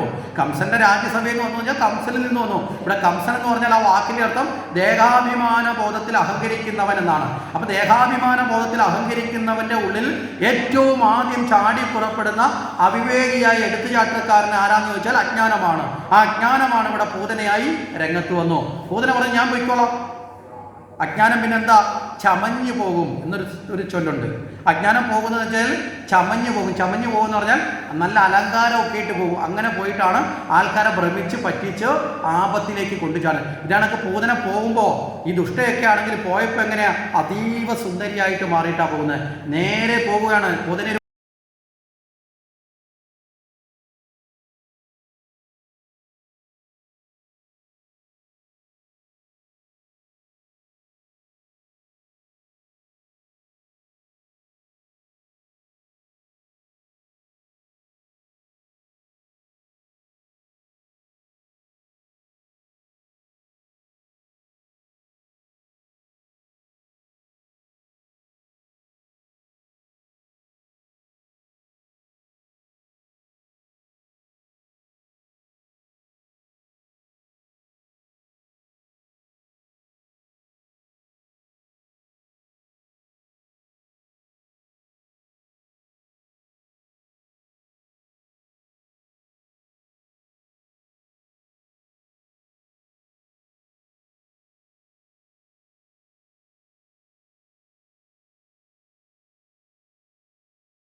വെള്ളത്തിലിടുന്നത് പോലെ അന്യങ്ങ് പോകും. രണ്ട് സ്ഥലത്തൂടെ സ്ത്രീകളെ കൊണ്ടുപോകാൻ പാടില്ല. ഒന്ന് തുണിക്കടയുടെ മുമ്പിൽ കൂടെയും ഒന്ന് സ്വർണ്ണക്കടയുടെ മുമ്പിൽ കൂടെയും കൊണ്ടുപോകാൻ പാടില്ല. ഈ രണ്ട് സ്ഥലത്തൂടെ കൊണ്ടുപോയി കഴിഞ്ഞാൽ മനസ്സിലായില്ലേ, ഭർത്താവിനെ പണയം വെച്ചിട്ട് EMI അടച്ചോളാം എന്നുള്ള സാധനം എടുത്തോളൂ. കാരണം എന്താ, ഈ വസ്തുക്കളിൽ കാരണം ഇവരെപ്പോഴും സൗന്ദര്യത്തിനൊരു ആരാധകരാണ്. പക്ഷെ മറ്റൊരുപാട് ഗുണങ്ങൾ സ്ത്രീകൾക്കുണ്ടേ, കുറ്റം പറയലല്ല, മറ്റു ഗുണങ്ങളുമുണ്ട്. ദയാ, സ്നേഹം, കാരുണ്യം, ഇതൊക്കെ ഒരിക്കലും പുരുഷന്മാർക്ക് സ്ത്രീകളോടൊപ്പം എത്താൻ പറ്റത്തില്ല. പക്ഷെ ഈ സൗന്ദര്യത്തിൻ്റെ ആരാധനയിൽ സ്ത്രീകൾ അല്പം വീക്കാണ്. ഇവിടെ യശോദയ്ക്കൊക്കെ ഈ അബദ്ധം പറ്റി. ആരാണ് തൻ്റെ കുഞ്ഞിൻ്റെ അടുത്തേക്ക് പോകുന്നതെന്ന് നോക്കിയില്ല. അവളിട്ടിരിക്കുന്ന സാരി കൊള്ളാന്ന് പറഞ്ഞ് അടുത്തവളോട് പറഞ്ഞപ്പോഴത്തേക്ക് പൂതന നടന്നു. പൂതന അകത്ത് ചെന്നപ്പോഴത്തേക്ക് കൃഷ്ണൻ ഇങ്ങനെ തൊട്ടിൽ കിടക്കുക. ആ തൊട്ടിൽ കിടക്കുന്ന കൃഷ്ണനെ എടുത്ത് പൂതന മാറോട് ചേർത്ത് പിടിച്ച് ഉചിതമായൊരു സ്ഥലത്തേക്കിരുന്നു. രണ്ട് കൈകൊണ്ടും ബലമായി പിടിച്ചു പൂതന തൻ്റെ മാറിടത്തിലോ തൻ്റെ മുലക്കാമ്പിലേക്ക് വളരെ വലിയ വീര്യമുള്ള വിഷം തേച്ചിട്ടുണ്ട്. ഒരിക്കലും അതുകൊണ്ടാണ് പൂതന അത്ര അജ്ഞാനിയാണെന്ന് പറയാൻ. പൂതമല്ലാത്തവൾ, അതാണ് ആ പൂതന എന്ന വാക്കിൻ്റെ അർത്ഥം. ശുദ്ധമല്ലാത്തവൾ, ശുദ്ധമല്ലാത്ത ഒരു വ്യക്തിക്ക് മാത്രമേ മുലപ്പാലിൽ വിഷം ചേർക്കാൻ സാധിക്കൂ. കാരണം ഒരമ്മയുടെ ഏറ്റവും വലിയ ഭാവം എന്ന് പറയുന്നത് മുലയൂട്ടലാണ്. ഒരമ്മ കുഞ്ഞിനെ ഗർഭം ധരിക്കുമ്പോഴല്ല അമ്മ ആനന്ദം അനുഭവിക്കുന്നത്. ആ അമ്മ കുഞ്ഞിനെ പ്രസവിക്കുമ്പോൾ വേദന അനുഭവിക്കുന്നത്. പക്ഷെ അത് കഴിഞ്ഞ് ആ കുഞ്ഞിനെ എടുത്ത് മുലയൂട്ടുമ്പോഴാണ് യഥാർത്ഥത്തിൽ ഒരു അമ്മ മാതൃത്വത്തിൻ്റെ ആനന്ദം അനുഭവിക്കുന്നത്. ആ കുഞ്ഞിനെ മുലയൂട്ടുമ്പോഴാണ്. ആ സമയത്താണ് യഥാർത്ഥത്തിൽ അമ്മയുടെ ആ ആനന്ദം അങ്ങോട്ട് വിടരുന്നത്. അപ്പോൾ ആ മുലക്കാമ്പിലാണ് ഇവിടെ ആര് വിഷം ചേർത്തിരിക്കുന്നത്? പൂതന. പൂതന എടുത്ത് ചേർത്ത് ബലമായിട്ടൊക്കെ പിടിച്ചു. എന്താ കാരണം? ഈ വിഷത്തിൻ്റെ രൂക്ഷഗന്ധം കൊണ്ടോ അതിൻ്റെ കയർപ്പ് കൊണ്ടോ ഇവൻ അകന്നു പോകരുത്. ഇതൊന്ന് നാവിൽ തട്ടിയാൽ മതി, മരിക്കും. എന്നാലും പൂതന ഒന്ന് ബലമായി പിടിച്ച് രണ്ട് കൈ കൊണ്ട് ചേർത്ത് അങ്ങോട്ട് അമർത്തി പിടിച്ചിട്ടാണ് ഈ മുലക്കാമ്പ് വായിലേക്ക് വെച്ച് കൊടുക്കുന്നത്. ഭഗവാൻ തൻ്റെ പിഞ്ച് കൈ കൊണ്ട് പൂതനയെ ഒന്ന് പിടിച്ചു. അങ്ങനെ രണ്ട് പിടിയാണ് ഇവിടെ. പൂതനയുടെ ബലിഷ്ഠമായ പിടിയും ഭഗവാൻ ഒരു നിസാരമായിട്ടൊരു കളി പോലെ ഒരു പിടിയും പിടിച്ചിട്ടുണ്ട്. കുറേ കഴിഞ്ഞപ്പോൾ പൂതനയ്ക്ക് തോന്നി തൻ്റെ ജീവനും മുലപ്പാലും പ്രാണനും എല്ലാം ജീവനും എല്ലാം ഇതാ ഭഗവാൻ കുടിച്ചു, ആ കുഞ്ഞു കുടിക്കുന്നതായി തോന്നി. പൂതന അലറിക്കരഞ്ഞുകൊണ്ട് ഭീകരരൂപിണിയായി മാറി. രണ്ട് കൈകൊണ്ടും ചേർത്ത് പിടിച്ച കൈകൊണ്ട് ദൂരേക്ക് വലിച്ചെറിയാൻ വേണ്ടി പരമാവധി പരിശ്രമിച്ചുകൊണ്ട് ദൂരേക്ക് വലിച്ചെറിയാൻ വേണ്ടി ശ്രമിച്ചു. പക്ഷേ പൂതനയ്ക്ക് പിടിച്ചത് പിടിയല്ലല്ലോ ഭഗവാന്റെ പിടി. മനസ്സിലായില്ലേ? ഭഗവാൻ ഒന്ന് പിടിച്ചാൽ ആ ഭഗവാന്റെ കാരുണ്യം നമ്മളിലേക്ക് ഒന്ന് വന്നാൽ പിന്നെ അത് വിട്ടുപോകുമോ? പൂതനെ അങ്ങ് പിടിച്ചു പോകാൻ. കാരണം മാതൃവിശേഷമായ ഒരു മോക്ഷഗതി പൂതനയ്ക്ക് ഭഗവാൻ വെച്ചിട്ടുണ്ട്. എന്താ കാരണം? അവിടെ വാമനാവതാര സമയത്ത് വടുവായി പോയ വാമനമൂർത്തിയുടെ കുഞ്ഞു രൂപം കണ്ട് അന്ന് മഹാബലിയുടെ കൊട്ടാരത്തിലിരുന്ന ഒരു രാക്ഷസി ആഗ്രഹിച്ചു ഇതുപോലൊരു കുഞ്ഞിനെ മുലയൂട്ടാൻ സാധിച്ചല്ലോ. ആ ആനന്ദം അന്ന് മുലയൂട്ടിക്കൊണ്ടിരുന്നപ്പോഴാണ് തൻ്റെ കുഞ്ഞിനെ മുലയൂട്ടിക്കൊണ്ടിരുന്നപ്പോഴൊന്ന് മോഹിച്ചത്. ഭഗവാൻ പറഞ്ഞു ഈ ആഗ്രഹം ഞാൻ സാധിച്ചു തരാം, കുഴപ്പമില്ല. പക്ഷേ ആ ആഗ്രഹം സാധിക്കുമ്പോൾ അതീവ ശ്രേഷ്ഠയായി കൊണ്ടുവരാനുള്ള പുണ്യമൊന്നും ആരും ചെയ്തിട്ടില്ല, ഈ സ്ത്രീ ചെയ്തിട്ടില്ല. പക്ഷേ എങ്കിലും അവർക്ക് ആ ഭാഗ്യം ഭഗവാൻ കൊടുക്കുകയാണ്. ഭഗവാൻ അങ്ങനെ ആ പൂതനയെ വധിച്ചു. അത് കഴിഞ്ഞപ്പോൾ പൂതന മരണപ്പെട്ടു. അയച്ച പൂതന തിരിച്ചു വന്നില്ല. ആരൊക്കെയോ പറഞ്ഞ് കംസൻ അറിഞ്ഞു പൂതന മരിച്ചു. എന്താ സംഭവിച്ചതെന്നൊന്നും അറിയില്ല, ആര് കൊന്നൊന്നും അറിയത്തില്ല. ഇത്രയും ശക്തിശാലിയായ പൂതനയെ വധിച്ചു. അടുത്ത രണ്ടാമത്തെ ആളിനെ പറഞ്ഞു വിട്ടു, ഷഡഹാസുരൻ, മായാസ്വരൂപനാണ്, അജ്ഞാനിയായ പൂതനയുടെ സഹോദരനാണ്. ഷഡഹാസുരൻ പറഞ്ഞു ഞാൻ പോയിക്കോളാം, എൻ്റെ സഹോദരിയെ വധിച്ചവൻ ആരായാലും അവനെ എനിക്ക് നേരിട്ട് വേണം. ശരീരരൂപിയല്ല, അതുകൊണ്ട് എന്ത് ചെയ്തു? ഒരു ചക്രത്തിനകത്ത് കയറിയിരുന്നു. കുഞ്ഞാദ്യമായി കമിഴ്ന്ന് വീണപ്പോൾ, കാരണം വളർച്ചയുടെ ഒരു ലക്ഷണമാണ് കുഞ്ഞാദ്യമായി കമിഴ്ന്ന് കഴിഞ്ഞാൽ പിന്നെ എന്ത് ചെയ്യും? 4 കാലിൽ പതുക്കല്ലേ ആന കളിക്ക് നടക്കാവും, പിന്നെ പതുക്കെ തല പൊക്കും, പിന്നെ എഴുന്നേറ്റിരിക്കും. ഇങ്ങനെയൊക്കെയാണ് കുഞ്ഞിൻ്റെ വളർച്ചയുടെ ഘട്ടം. അപ്പോൾ ആ അവസ്ഥയിൽ കുഞ്ഞ് കമന്ന് വീണപ്പോൾ അതൊരു ആഘോഷമാക്കി മാറ്റി. ആ ആഘോഷത്തിൻ്റെ ചടങ്ങുകളിൽ ആനന്ദ നൃത്തമാടുമ്പോൾ യശോദയ്ക്ക് തോന്നി തൻ്റെ കയ്യിലിരിക്കുന്ന കുഞ്ഞ് കുറേ നേരമായി കൈ കഴിക്കുന്നതായിട്ട്, അവന് ഉറക്കവും വരുന്നുണ്ട്, അവനെ ശല്യപ്പെടുത്തണമെന്ന് പറഞ്ഞ് കൊട്ടാരത്തിനകത്ത് കൊണ്ടുവന്ന് കിടത്താൻ സ്ഥലമില്ല, വീട്ടിനകത്തേക്ക് പോയില്ല. പകരം എന്ത് ചെയ്തു? പെട്ടെന്ന് നോക്കിയപ്പോൾ അവിടെ ഈ തൈരൊക്കെ കൊണ്ടുപോകുന്ന പാലൊക്കെ കൊണ്ടുപോകുന്ന കാളവണ്ടി, ആ കാളയൊക്കെ അഴിച്ചു മാറ്റിയ വണ്ടി അവിടെ നിൽപ്പുണ്ട്. ആ വണ്ടിയുടെ അടിയിലായിട്ട് ഇച്ചിരി തണലുണ്ട്, അവിടെ കൊണ്ടുവന്നൊരു വിരിയൊക്കെ വിരിച്ച് അവിടെ കിടത്തി. കാരണം എല്ലാവരും മുറ്റത്ത് നിന്ന് ഡാൻസും പാട്ടും ഒക്കെ ആയിട്ട് ആഘോഷിക്കുകയാണ്. അവിടെ തന്നെ കുഞ്ഞിനെയും കിടത്തി. ഈ വണ്ടിയുടെ ചക്രത്തിനുള്ളിലേക്കാണ് ഈ അസുരനും കയറിയിരിക്കുന്നത്. ഈ ചക്രം പതുക്കെ ഉരുണ്ടു തുടങ്ങാൻ തുടങ്ങി. ചെറുതായി ചക്രം ഉരുണ്ട് നേരെ ഈ കുഞ്ഞിൻ്റെ അടുത്തേക്ക് വരാൻ തുടങ്ങി. ഈ ചക്രം അടുത്തേക്ക് വരുന്ന ഈ കുഞ്ഞിൻ്റെ ദേഹത്തുകൂടി കയറി ഇറങ്ങാനാണ് അസുരൻ്റെ ലക്ഷണം. ഇത് മനസ്സിലാക്കിയ ഭഗവാൻ തൻ്റെ കാലുകൊണ്ട് ആ ചക്രത്തിലേക്ക് നടിച്ചു. ഈ കാളവണ്ടി തടുകിട മറിഞ്ഞ് അത് ഘടകമായി മറിഞ്ഞത് നേരെ മുകളിലൂടെയൊക്കെ തെറിച്ച് തകർന്ന് തരിപ്പണമായി വീണു. ഇത് കണ്ട കുട്ടികളെല്ലാം നിലവിളിച്ചു, ഈ ഗോപികമാരൊക്കെ നിലവിളിച്ചു. പെട്ടെന്ന് യശോദയ്ക്കോ എൻ്റെ കുഞ്ഞിന് എന്തെങ്കിലും പറ്റിയോ? കുഞ്ഞ് അതിൻ്റെ അടിയിലാണല്ലോ കിടന്നത്, ആ വണ്ടിയാണ് മറിഞ്ഞത്. യശോദ ഓടി വരുമ്പോൾ കുഞ്ഞിനൊന്നും പറ്റില്ല. എന്താ സംഭവിച്ചെന്ന് ചോദിക്കുമ്പോൾ കുട്ടികൾ പറഞ്ഞു ദേ ഇവൻ കാലുകൊണ്ട് തല്ലിപ്പൊളിച്ചതാന്ന് പറഞ്ഞു. ആരെങ്കിലും വിശ്വസിക്കുവോ? ജനിച്ചിട്ട് കേവലം ദിവസങ്ങൾ മാത്രമുള്ളവൻ കാലുകൊണ്ട് തല്ലിപ്പൊടിയുന്ന യശോദ കമ്പെടുത്ത് കൊച്ചുങ്ങളെല്ലാം അടിച്ചു പിടിച്ചു. എൻ്റെ കൊച്ചിനെ കുറിച്ച് കള്ളത്തരം പറയുന്നു അല്ലേ? നമ്മുടെ നാട്ടിൽ അങ്ങനെയാണല്ലോ, കൊച്ചുണ്ടെങ്കിൽ അങ്ങനെയാണ് ചെയ്തെന്ന് പറഞ്ഞാൽ നമ്മൾ പറഞ്ഞില്ല അവൻ്റെ ദേഹത്ത് എന്തോ ഭൂതവാദയുണ്ടെന്ന് പറഞ്ഞോളെ പരത്തിക്കളെ. എൻ്റെ കൊച്ചിനെ കുറിച്ച് അനാവശ്യം പറഞ്ഞു വരുത്തുന്നോ എന്ന് ചോദിച്ചാൽ യശോദ ഓട്ടിച്ചു. അന്ന് യശോദ ഈ കുഞ്ഞിനെ വാരി എടുത്തുകൊണ്ട് തൊട്ടടുത്തുള്ള ക്ഷേത്രത്തിലേക്കൊക്കെ ഓടി. എൻ്റെ കുഞ്ഞിനെ ഭഗവാൻ രക്ഷിച്ചു എന്ന് പറഞ്ഞുകൊണ്ട് യശോദ പ്രാർത്ഥനയോട് ഓടുക. യശോദയ്ക്ക് അറിയില്ലല്ലോ എല്ലാവരെയും രക്ഷിക്കുന്ന ഈശ്വരൻ തന്നെയാണ് തൻ്റെ കയ്യിലിരുന്ന് കളിക്കുന്നതെന്ന് ആർക്കറിയില്ല, യശോദയ്ക്കറിയില്ല.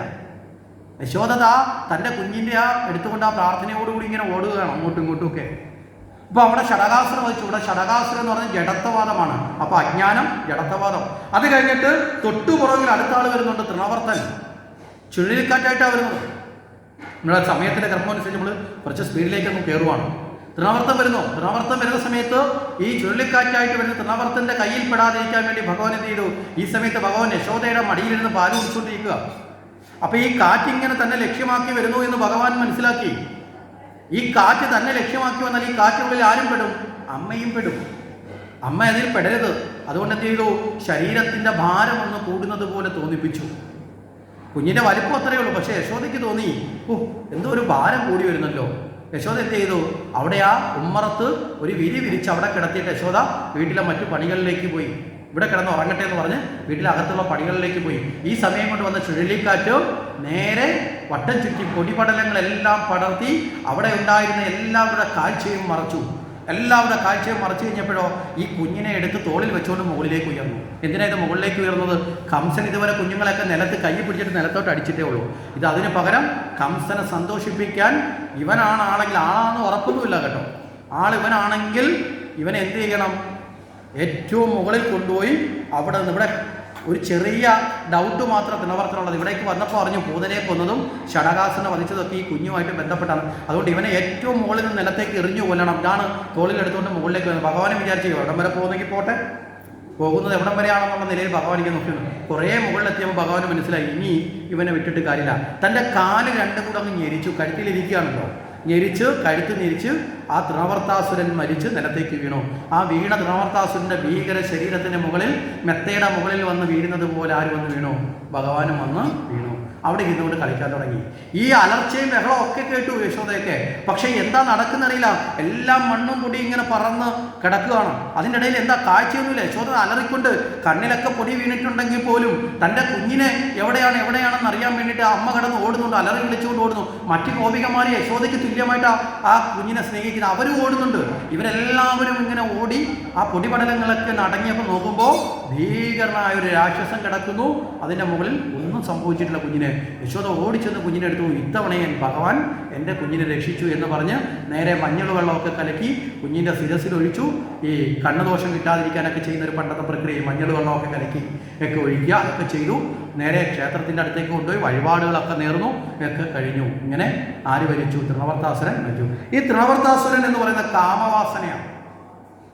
ഈ കാമം ആദ്യം പറഞ്ഞു അജ്ഞാനം, ജഡത്വവാദം, മൂന്നാമത് കാമം. ഈ കാമത്തിൻ്റെ ഒരു പ്രത്യേകത എന്താ? ഈ കാമം എന്ന് പറയുന്നത് മോഹങ്ങളാണ്. കാമം എന്ന വാക്കിന് നമ്മൾ പല അർത്ഥങ്ങളുണ്ട്. അല്ലെങ്കിൽ നമ്മളെടുക്കുന്ന പുരാണത്തിൻ്റെ അർത്ഥം മോഹങ്ങൾ എന്നുള്ളതാണ്. അതിയായ മോഹങ്ങൾ. ഈ മോഹങ്ങൾ എപ്പോഴും ആസുരികതയുടെ ഒരു ഭാവമാണ്. അതുകൊണ്ടാണ് അധികമായ മോഹങ്ങൾ ജീവിതത്തിൽ അത്യാഗ്രഹം ഉണ്ടാവുമെന്നൊക്കെ പറയുന്നത്. അധികമായ ആഗ്രഹത്തെയാണ് അത്യാഗ്രഹം എന്ന് പറയുന്നത്. അർഹതയില്ലാത്തത് ആഗ്രഹിക്കരുത്. ഈ മോഹങ്ങൾ എപ്പോഴും എന്ത് ചെയ്യും? നമ്മുടെ കാഴ്ചയെ മറയ്ക്കും. എങ്ങനെ? നമ്മളെ വട്ടം ചുറ്റിക്കും. ഏതെങ്കിലും ഒരു വസ്തുവിനെ കണ്ട് മോഹിച്ച് നമ്മൾ അറിയാതെ ജീവിതത്തിൽ വട്ടം ചുറ്റി നമ്മുടെ കണ്ണിൻ്റെ യഥാർത്ഥ കാഴ്ച നഷ്ടപ്പെട്ട് നമ്മൾ ആപത്തിപ്പെടും. ഇതാണ് മോഹങ്ങൾ നമ്മൾ നശിപ്പിക്കുന്നത്. ഇവിടെ ഭഗവാൻ അതിനെയും എങ്ങനെ വധിച്ചു? അതിനെ ഞെരിച്ച് കൊന്നു. അപ്പം നമ്മളിലുള്ള മോഹത്തെയും നമുക്ക് ഇല്ലാതാക്കാൻ സാധിക്കണം. അത്യാഗ്രഹങ്ങളുടെ വേര് നമ്മൾ സ്വയം അറുക്കണം എന്നുള്ളതാണ് അവിടെ നമുക്ക് മനസ്സിലാക്കാൻ. ഇതെല്ലാം കഴിഞ്ഞപ്പോൾ ഭഗവാന് നാമകരണത്തിൻ്റെ സമയമായി. അപ്പോൾ കുഞ്ഞുങ്ങൾക്ക് പേരിടണമല്ലോ. അപ്പോൾ ഇവിടെ വസുദേവർക്ക് കൃത്യമായി അറിയാം ദേവകിയുടെ അടുത്ത് നിന്ന് ഈ കുഞ്ഞിനെ അവിടെ കൊണ്ടാക്കിയിട്ട് എത്ര ദിവസമായി. അപ്പോൾ കുഞ്ഞിന് പേരിടാനുള്ള സമയമായി. കുഞ്ഞിന് പേരിടേണ്ടതാരാ? ശാസ്ത്രവിധി അനുസരിച്ച് അച്ഛനാണ്. അച്ഛനില്ലെങ്കിൽ ഗുരുനാഥന് പേരിട. അച്ഛനോ അമ്മയോ ഇല്ലെങ്കിൽ ഗുരുനാഥന് പേരിട. അച്ഛനോ ഇല്ലെങ്കിൽ അമ്മയാണ് പേരിടേണ്ടത്. ഇല്ലെങ്കിൽ ഗുരുനാഥന് പേരിടാനുള്ള അവകാശമുണ്ട്. ഇവിടെ അച്ഛനും അമ്മയായിട്ടുള്ള വസുദേവർക്കും ദേവകിക്ക് എവിടെ പോകാൻ പറ്റില്ല? ഗോകുലത്തിൽ പോകാൻ പറ്റില്ല. കാരണം പോയി കഴിഞ്ഞാൽ ഈ കുഞ്ഞിനെ ആര് തിരിച്ചറിയും? കംസൻ തിരിച്ചറിയും. കാരണം എന്തിനാ വസുദേവന് പോയത്? എന്തിനാ ദേവകി പോയത്? അന്വേഷണവും. അവിടെ പോയി എന്തിനു പോയി? ഒരു കുഞ്ഞിന് പേരിടാൻ പോയി. അപ്പോൾ ഇവരെന്തിനാ അവിടെ പോയി ഒരു കുഞ്ഞിന് പേരിട്ട്? ആരുടെ കുഞ്ഞിന്? നന്ദഗോപുര കുഞ്ഞിന് ഇവരെന്തിനാ പേരിട്ടത്? അങ്ങനെയാണെങ്കിൽ അത് നന്ദഗോപുര കുഞ്ഞല്ലല്ലോ, അത് ആരുടെ കുഞ്ഞാണ്? വസുദേവര കുഞ്ഞ. കൈയോടെ പിടിക്കും. മനസ്സിലായില്ലേ? അതുവരെ ഒളിപ്പിച്ചു വെച്ച രഹസ്യം പുറത്താവും. ഇവിടെ ഒന്നും കൃഷ്ണനെ തിരിച്ചറിഞ്ഞിട്ടില്ല. കൃഷ്ണനെ യഥാർത്ഥത്തിൽ തിരിച്ചറിയുന്ന കാളിയമർദ്ദനത്തോട് കൂടിയിട്ടാണ്. അതുവരെയും ഭഗവാൻ താൻ ആരാണ് എന്ന് കംസന്റെ യഥാർത്ഥ ശത്രു എന്നുള്ള നിലയിൽ കൃഷ്ണൻ തൻ്റെ ഐഡന്റിറ്റി വെളിപ്പെടുത്തുന്നത് കാളിയമർദ്ദനത്തിലാണ്. അതുവരെ കൃഷ്ണനെ പിടിയെ കൊടുത്തിട്ടില്ല. സംശയങ്ങൾ ഉണ്ടാക്കുന്നുണ്ട്. അപ്പം പേരിടാൻ ആരെ ഏൽപ്പിച്ചു? വസുദേവര് ഗർഗാചാര്യരെ ഏൽപ്പിച്ചു. കുലമുനിയായിട്ടുള്ള ഗർഗാചാര്യരോട് പറഞ്ഞു അങ്ങ് പോയി നാമകരണം നടത്തണം.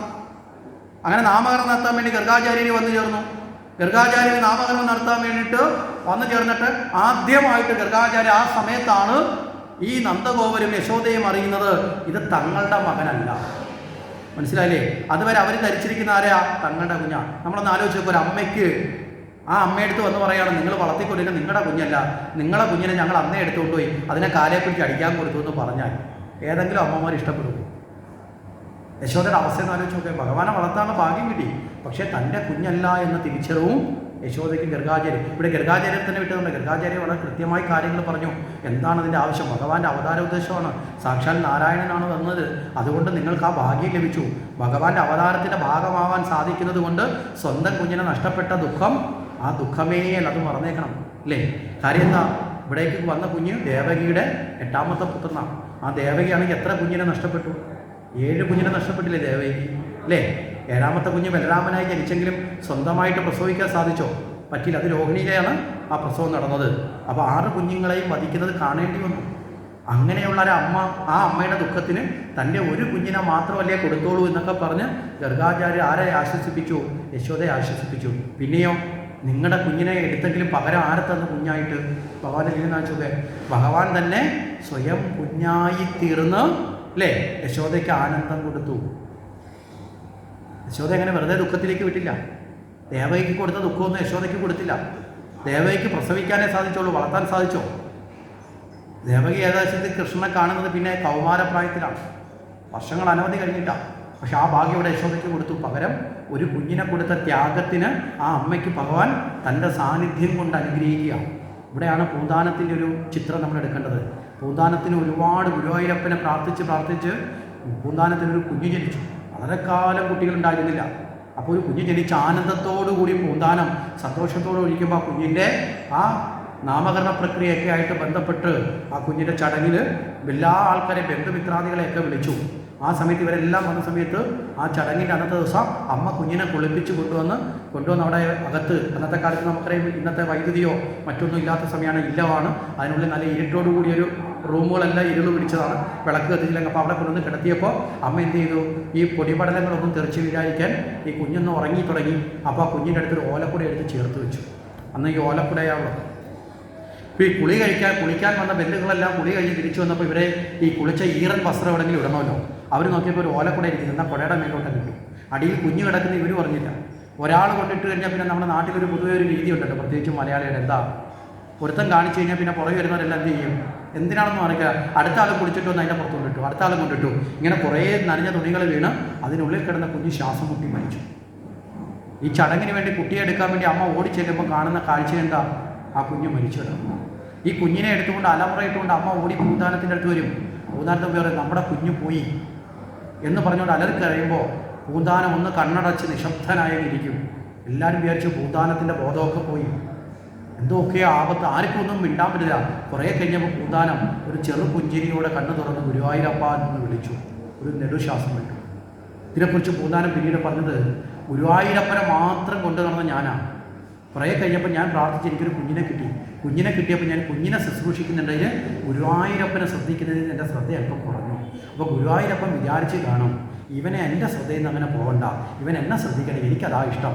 അപ്പോൾ ഗുരുവായൂരപ്പനത്തിൻ്റെ ഒരു പ്രത്യേകത, അവിടെ ഉണ്ണികൃഷ്ണൻ്റെ ഭാവമാണ് അല്ലേ. ഗുരുവായൂരപ്പനാണെന്നൊക്കെ പറയാം. അപ്പൻ എന്ന് പറഞ്ഞാൽ പിതാവെന്നൊക്കെയാണ് നമ്മൾ പറയുന്നെങ്കിലും ഭാവം ആരുടേതാണ്, ഉണ്ണിക്കണ്ണൻ്റേതാണ്. മനസ്സിലായില്ലേ? അപ്പോൾ തന്നെ ആ ഉണ്ണിയായി ആര് കാണണം, എപ്പോഴും പൂന്താനം കാണണം. ഇത് ആരാഗ്രഹിച്ചു, ഗുരുവായൂരപ്പൻ ആഗ്രഹിച്ചു. അതുകൊണ്ടായിരിക്കാം എൻ്റെ കുഞ്ഞിനെ ഗുരുവായൂരപ്പൻ തന്നു, തിരിച്ചാരെടുത്തു, ഗുരുവായൂരപ്പൻ എടുത്തു. അതുകൊണ്ടാണ് ഗുരുവായൂരപ്പൻ പിന്നീട് ഇതിനെക്കുറിച്ച് പറയുമ്പോൾ പൂന്താനം 2 വരികൾ പറഞ്ഞു, ഉണ്ണികൃഷ്ണൻ മനസ്സിൽ കളിക്കുമ്പോൾ ഉണ്ണികൾ മറ്റു വേറെ വേണമോ മക്കളായി. ഇതുപോലെയുള്ളൊരു ഭാഗ്യമാണ് യശോദയ്ക്കും ഭഗവാൻ കൊടുത്തത്. അങ്ങനെ ആ കുഞ്ഞുങ്ങൾക്ക് വന്ന് അങ്ങനെ നന്ദഗോപരെ യശോദയ്ക്ക് ധരിപ്പിച്ചു. കുഞ്ഞുങ്ങൾക്ക് നാമകരണം ചെയ്തു. എല്ലാവരെയും രമിപ്പിക്കുന്നവൻ, ആനന്ദിപ്പിക്കുന്നവൻ, എല്ലാ തൃഷ്ണയെ ഇല്ലാതാക്കുന്നവൻ, കൃഷ്ണവർണ്ണത്തോട് കൂടിയതുകൊണ്ട് കൃഷ്ണൻ എന്ന പേര് കൊടുത്തു. എന്താ കൃഷ്ണവർണ്ണത്തിൻ്റെ പ്രത്യേകത? നീലവർണ്ണമല്ല, കൃഷ്ണവർണ്ണം വെച്ചാൽ കറുപ്പാണ്. ഈ കറുപ്പ് അങ്ങോട്ട് ചിലർക്ക് ഇഷ്ടപ്പെടാത്തത് ചിലപ്പോൾ കൃഷ്ണയൊക്കെ നീല അടിച്ചിട്ടുണ്ട്. നീലയല്ല, യഥാർത്ഥത്തിൽ കറുപ്പാണ്. കൃഷ്ണൻ നല്ല കറുത്ത നിറമാണ്. കറുപ്പിൻ്റെ പ്രത്യേകത, എല്ലാ നിറങ്ങളും ഏതൊരു നിറത്തിനുള്ളിലാണോ ലയിക്കുന്നത് ആ നിറം കറുപ്പാണ്. നിങ്ങളിനി ഏതൊക്കെ കളർ കോമ്പിനേഷൻ ചെയ്തു നോക്കെ അത് വേറൊരു കളറാവും. കറുപ്പിനോട് നിങ്ങൾ ഏത് കളർ ചേർത്ത് നോക്കെ, കറുപ്പിനോട് വെള്ള ചേർത്താലും പച്ച ചേർത്താലും മഞ്ഞ ചേർത്താലും ചുവപ്പ് ചേർത്താലും നിറം ഏതാവും, കറുപ്പാവും. ബാക്കിയുള്ള നിങ്ങൾ പച്ചയും മഞ്ഞയും കൂടെ ചേർത്താൽ വേറൊരു കളർ ഉണ്ടാവും അല്ലേ. നീലയും ചുവപ്പോടെ ചേർത്താൽ വേറൊരു കളർ ഉണ്ടാവും. പക്ഷെ കറുപ്പിനോട് ചേർത്താൽ കറുപ്പ് മാത്രമേ ഉണ്ടാവുള്ളൂ. അപ്പോൾ എല്ലാ നിറങ്ങളെയും, ഈ പ്രകൃതിയിലുള്ള സർവ്വതിനെയും തൻ്റെ ഉള്ളിലാക്കിയവൻ, ഇതാണ് ഭഗവാന്റെ നിറത്തിൻ്റെ തത്വം. അതാണ് കാളിയുടെ നിറം. അതുകൊണ്ടാണ് ദേവിയെ സ്തുതിക്കുന്ന, ഭദ്രകാളിയെ സ്തുതിക്കുന്ന ആ ദേവീയ കീർത്തനത്തിൽ ഒരെണ്ണത്തിൽ പറയും, സാക്ഷാൽ കൃഷ്ണൻ തന്നെയാണ് കാളി, രണ്ടും ഒന്ന് തന്നെയാണെന്ന് പറയുന്നത്. പ്രപഞ്ചം മുഴുവൻ നിറഞ്ഞിരിക്കുന്ന ശക്തിയാണ്. അതാണ് കാളിമയാർന്ന കാളിയുടെ നിറം. അപ്പോൾ ആ നിറത്തോടു കൂടി കൃഷ്ണൻ ഇട്ടു. അത് രോഹിണിയുടെ പുത്രനായ കുട്ടിയും കൂടി കൊണ്ടുവന്നു. ആ കുട്ടിക്ക് ബലരാമൻ, ബലമുള്ളവൻ കൊണ്ട് ബലരാമൻ എന്നാണ്. അങ്ങനെയാണ് ആദ്യമായി കൃഷ്ണനും ബലരാമനും ഒത്തുചേരുന്ന ആ സഹോദരന്മാർ. അങ്ങനെ നാമകരണം ഇട്ടു. ഇത് കഴിഞ്ഞിട്ട് തൊട്ടുപുറവിൽ ഇവിടെ മണ്ണ് തിന്നുന്ന ഒരു ഭാവത്തെക്കുറിച്ച് പറയുന്നുണ്ട്. ഇവിടെ മണ്ണ് വാരി തിന്നുന്നത് എന്താ കാര്യം? ഈ കുറേ മരണങ്ങളൊക്കെ ഉണ്ടായല്ലോ. ഇവിടെ പൂതനയെ വധിച്ചു, ഷടകാസുനെ വധിച്ചു, തൃണവർത്താസുനെ വധിച്ചു. ഈ ദുഃഖങ്ങളൊക്കെ അമ്മ നോക്കുമ്പോൾ അമ്മ നോക്കുന്നത് തൻ്റെ കുഞ്ഞിന് നേരെ എന്തൊക്കെ ദുഃഖങ്ങൾ വരുന്നു, എന്തൊക്കെ ആപത്ത് വരുന്നു. അതുകൊണ്ട് ചെറിയൊരു പേടി ആരൊക്കെയുണ്ട് യശോദയ്ക്ക്. അപ്പോൾ യശോദയുടെ പേടി അകറ്റണം, ഞാൻ നിസ്സാരക്കാരനല്ലെന്ന് ബോധിപ്പിക്കണം. അതിനുവേണ്ടി ഭഗവാൻ എന്ത് ചെയ്തു? മണ്ണ് വാരി തിന്ന് കളിച്ചു. അപ്പോൾ ബാക്കിയുള്ള കുട്ടികളെ എന്ന് പറഞ്ഞത്, കൃഷ്ണ മണ്ണ് വാരി തിന്നുന്നു, ഞങ്ങൾ പറഞ്ഞിട്ട് കേട്ടില്ല. യശോദ കമ്പുമായിട്ട് വന്ന് പിടിച്ച് വാ തുറന്ന് നോക്കി, വായ്ക്കുള്ളിൽ മണ്ണല്ല കണ്ടത്, 14 ലോകം. എന്താ, ഈ പ്രപഞ്ചം മുഴുവൻ എൻ്റെ ഉള്ളിലാമേ, പിന്നെ ഞാൻ മണ്ണ് നിന്നൊക്കെ പറയേണ്ട കാര്യമുണ്ടോ? അമ്മയുടെ പേടിയൊക്കെ എന്ന് പോട്ടെ, യശോദയൊന്ന് റിലാക്സ് ചെയ്യും. മനസ്സിലായില്ലേ? യശോദയ്ക്ക് അതുവരെ ഉണ്ടായിരുന്ന ടെൻഷൻ ഒക്കെ മാറ്റി. ഈ ടെൻഷനൊക്കെ മാറ്റിയിട്ട് യശോദയൊന്ന് റിലാക്സ് ചെയ്തു. യശോദയ്ക്ക് ഒരു താൽക്കാലിക ആശ്വാസം കൊടുത്തു. പക്ഷേ അടുത്ത നിമിഷം യശോദ ഇതൊക്കെ അങ്ങ് മറന്നു. വീണ്ടും യശോദ പഴയ സ്വഭാവത്തിലേക്ക് മാറുകയും ചെയ്തു. ഇത് കഴിഞ്ഞിട്ട് തൊട്ടുപുറകിൽ വെണ്ണാപകരണം എന്ന് പറയുന്ന ഒരു ഭാഗത്തിൽ വളരെ വിസ്തരിച്ച് ചർച്ച ചെയ്യേണ്ട ഒരു ഭാഗമാണ് വെണ്ണാപകരണം. പക്ഷേ നമ്മുടെ സമയമൊക്കെ നമ്മുടെ മുമ്പിൽ ഒരുപാട് സമയം കയറിയിട്ടാണ് പോയിക്കൊണ്ടിരിക്കുന്നത്. വെണ്ണാപകരണം പിന്നീട് ഏതെങ്കിലും ഒരു സമയം കറക്റ്റ് ചെയ്തത് പറയാം. ഇവിടെ വെണ്ണാപകരണം എന്ന് പറയുന്നത് നമ്മൾ ഭഗവാന്റെ ലീലയിൽ ഒരു പേരുദോഷം പറയുന്ന ലീലയാണ് അല്ലേ? നമ്മൾ കൃഷ്ണൻ്റെ ലീലയിൽ അങ്ങനെയാണ്. കൃഷ്ണൻ്റെ ലീലയിൽ നമുക്ക് ചില പേരുദോഷങ്ങൾ പറയും. ഒന്ന് ഭഗവാൻ വെണ്ണ കെട്ടും ഇല്ലേ? ദൈവത്തിനെ വിളിക്കുക കള്ളാന്ന് വിളിക്കും, എന്നിട്ട് എന്ന് ഭഗവാനെ എന്ന് വിളിക്കും. ഒന്ന് ആലോചിച്ച് നോക്കുക, കള്ളം ചെയ്യുന്നുണ്ടെങ്കിൽ ഈശ്വരൻ നനവില്ല. അപ്പോൾ വെണ്ണ കെട്ടു എന്ന് പറയുന്നതിൻ്റെ പുറകിൽ മറ്റൊരു തത്വമുണ്ട്. നമ്മുടെ സാമാന്യ ബോധം കൊണ്ടത് മനസ്സിലാക്കാൻ വേണ്ടിയുണ്ട് വെണ്ണ. ഇവിടെ ഭഗവാൻ പറഞ്ഞ ലീലയുടെ ഒരു തത്വം മാത്രം ഒന്ന് പറയാം. ഈ ഗോപികമാരെന്താ ചെയ്യുന്നത്? ഈ വെണ്ണ ഞങ്ങളുടേതാണെന്ന് പറഞ്ഞുകൊണ്ട് ഒളിച്ചു വെക്കും അല്ലേ? അതാണല്ലോ ഭഗവാൻ പോയി എടുക്കുന്നത്, കവർന്നെടുക്കുന്നത്. എന്താ അതിൻ്റെ കാരണം? ഭഗവാൻ ആ ഗോപികമാരെ ബോധ്യപ്പെടുത്തുകയാണ്, ഈ ലോകത്തുള്ള സർവ്വതും ആരുടേതല്ല, എല്ലാം എൻ്റേതാണ്. എല്ലാത്തിൻ്റെയും ഉടമസ്ഥൻ ഞാനാണ്. അപ്പോൾ എല്ലാത്തിൻ്റെയും ഉടമസ്ഥൻ ഞാനായിരിക്കെ എൻ്റെ വസ്തു എടുത്ത് എൻ്റേതല്ല നിങ്ങളുടേതാണെന്ന് പറഞ്ഞ് നിങ്ങൾ മാറ്റി വെച്ചാൽ അത് തിരിച്ചെടുക്കാനുള്ള അനുവാദം ആർക്കുണ്ട്? എനിക്കുണ്ട്. ശരിയല്ലേ? പറഞ്ഞൊരു ആശയം മനസ്സിലായോ? എല്ലാത്തിൻ്റെയും ഉടമസ്ഥൻ്റെ കയ്യിൽ നിന്ന് ഇപ്പോൾ ഒരു വീട്ടിൻ്റെ യജമാനൻ ആ യജമാൻ്റെ വീട്ടിലുള്ള വസ്തു തിരഞ്ഞെടുത്തിട്ട് വീട്ടിലെ ജോലിക്കാരെ എടുത്തിട്ട് ഇത് എൻ്റേതാണെന്ന് പറഞ്ഞ് മാറ്റി വെച്ചാൽ അതിന് എത്ര നാൾ ആയുസുണ്ട്? യജമാനം വന്ന് തിരിച്ചെടുക്കുന്നത് വരല്ലേ ഉള്ളൂ. ശരിയല്ലേ? അതുപോലെ ഭഗവാൻ പറയുന്നു ഇതെല്ലാം എൻ്റേത് തന്നെയാണ്. അപ്പോൾ എന്നിൽ നിന്ന് അങ്ങനെ ഈ പ്രപഞ്ചത്തിൻ്റെ മുഴുവൻ നാഥനാണ് താനെന്ന ബോധത്തിലേക്ക് കൊടുക്കുന്നതാണ് ആ ഒരു തത്വം എന്ന് മാത്രം ഒരു ചെറിയ വാക്കിനെ സൂചിപ്പിക്കുകയാണ്. ഇത് കഴിഞ്ഞ് തൊട്ടുപുറകിൽ ഒരു ഉലൂകബന്ധനമുണ്ട്. ഭഗവാനെ ഒരൊരലിൽ പിടിച്ചു കെട്ടി ആ ഒരലിൽ കെട്ടിക്കൊണ്ടുപോകുന്ന സമയത്ത് ഭഗവാൻ രണ്ട് മരങ്ങളെ കടപുഴകി വീഴ്ത്തി അതിൽ നിന്ന് നളകുബേരനും മണിഗ്രീവൻ എന്ന് പറയുന്ന രണ്ടുപേർക്ക് ശാപമോക്ഷം കൊടുത്തു. ഈ ഒരു അവസ്ഥയൊക്കെ കൂടെ കണ്ടപ്പോഴത്തേക്ക് യശോദയ്ക്ക് ഭയമായി. യശോദ പറഞ്ഞു, ഇനി നമുക്കിവിടെ താമസിക്കേണ്ട, ഇവിടെ എന്തൊക്കെയോ ദുഃഖങ്ങളുണ്ട്, അതുകൊണ്ട് വീട് മാറി താമസിക്കാം. നേരെ വൃന്ദാവനം എന്ന് പറയുന്ന പുതിയ സ്ഥലത്തേക്ക് താമസം മാറി. തുടർന്നുള്ള ഭാഗം വൃന്ദാവനത്തിൽ അഗാസുര വധം തൊട്ട് ഭഗവതവും ഇതൊക്കെ തൊട്ട് അങ്ങോട്ടുള്ള ഭാഗം അടുത്ത വൃന്ദാവന ലീലകളായി മാറുന്ന ഈ സമയത്ത് നമുക്ക് ഇതുവരെയുള്ള ഭാഗം പറഞ്ഞ് നമുക്കിവിടെ അവസാനിപ്പിക്കാം. മംഗളകരമായി നമുക്ക് അടുത്ത പ്രഭാഷണത്തിൽ അഗാസുര വധം തൊട്ടുള്ള അങ്ങോട്ടുള്ള ഭാഗമാണ് നമ്മുടെ മുന്നിലേക്ക് വരുന്നത്. ഈ സമയത്ത് നമുക്ക്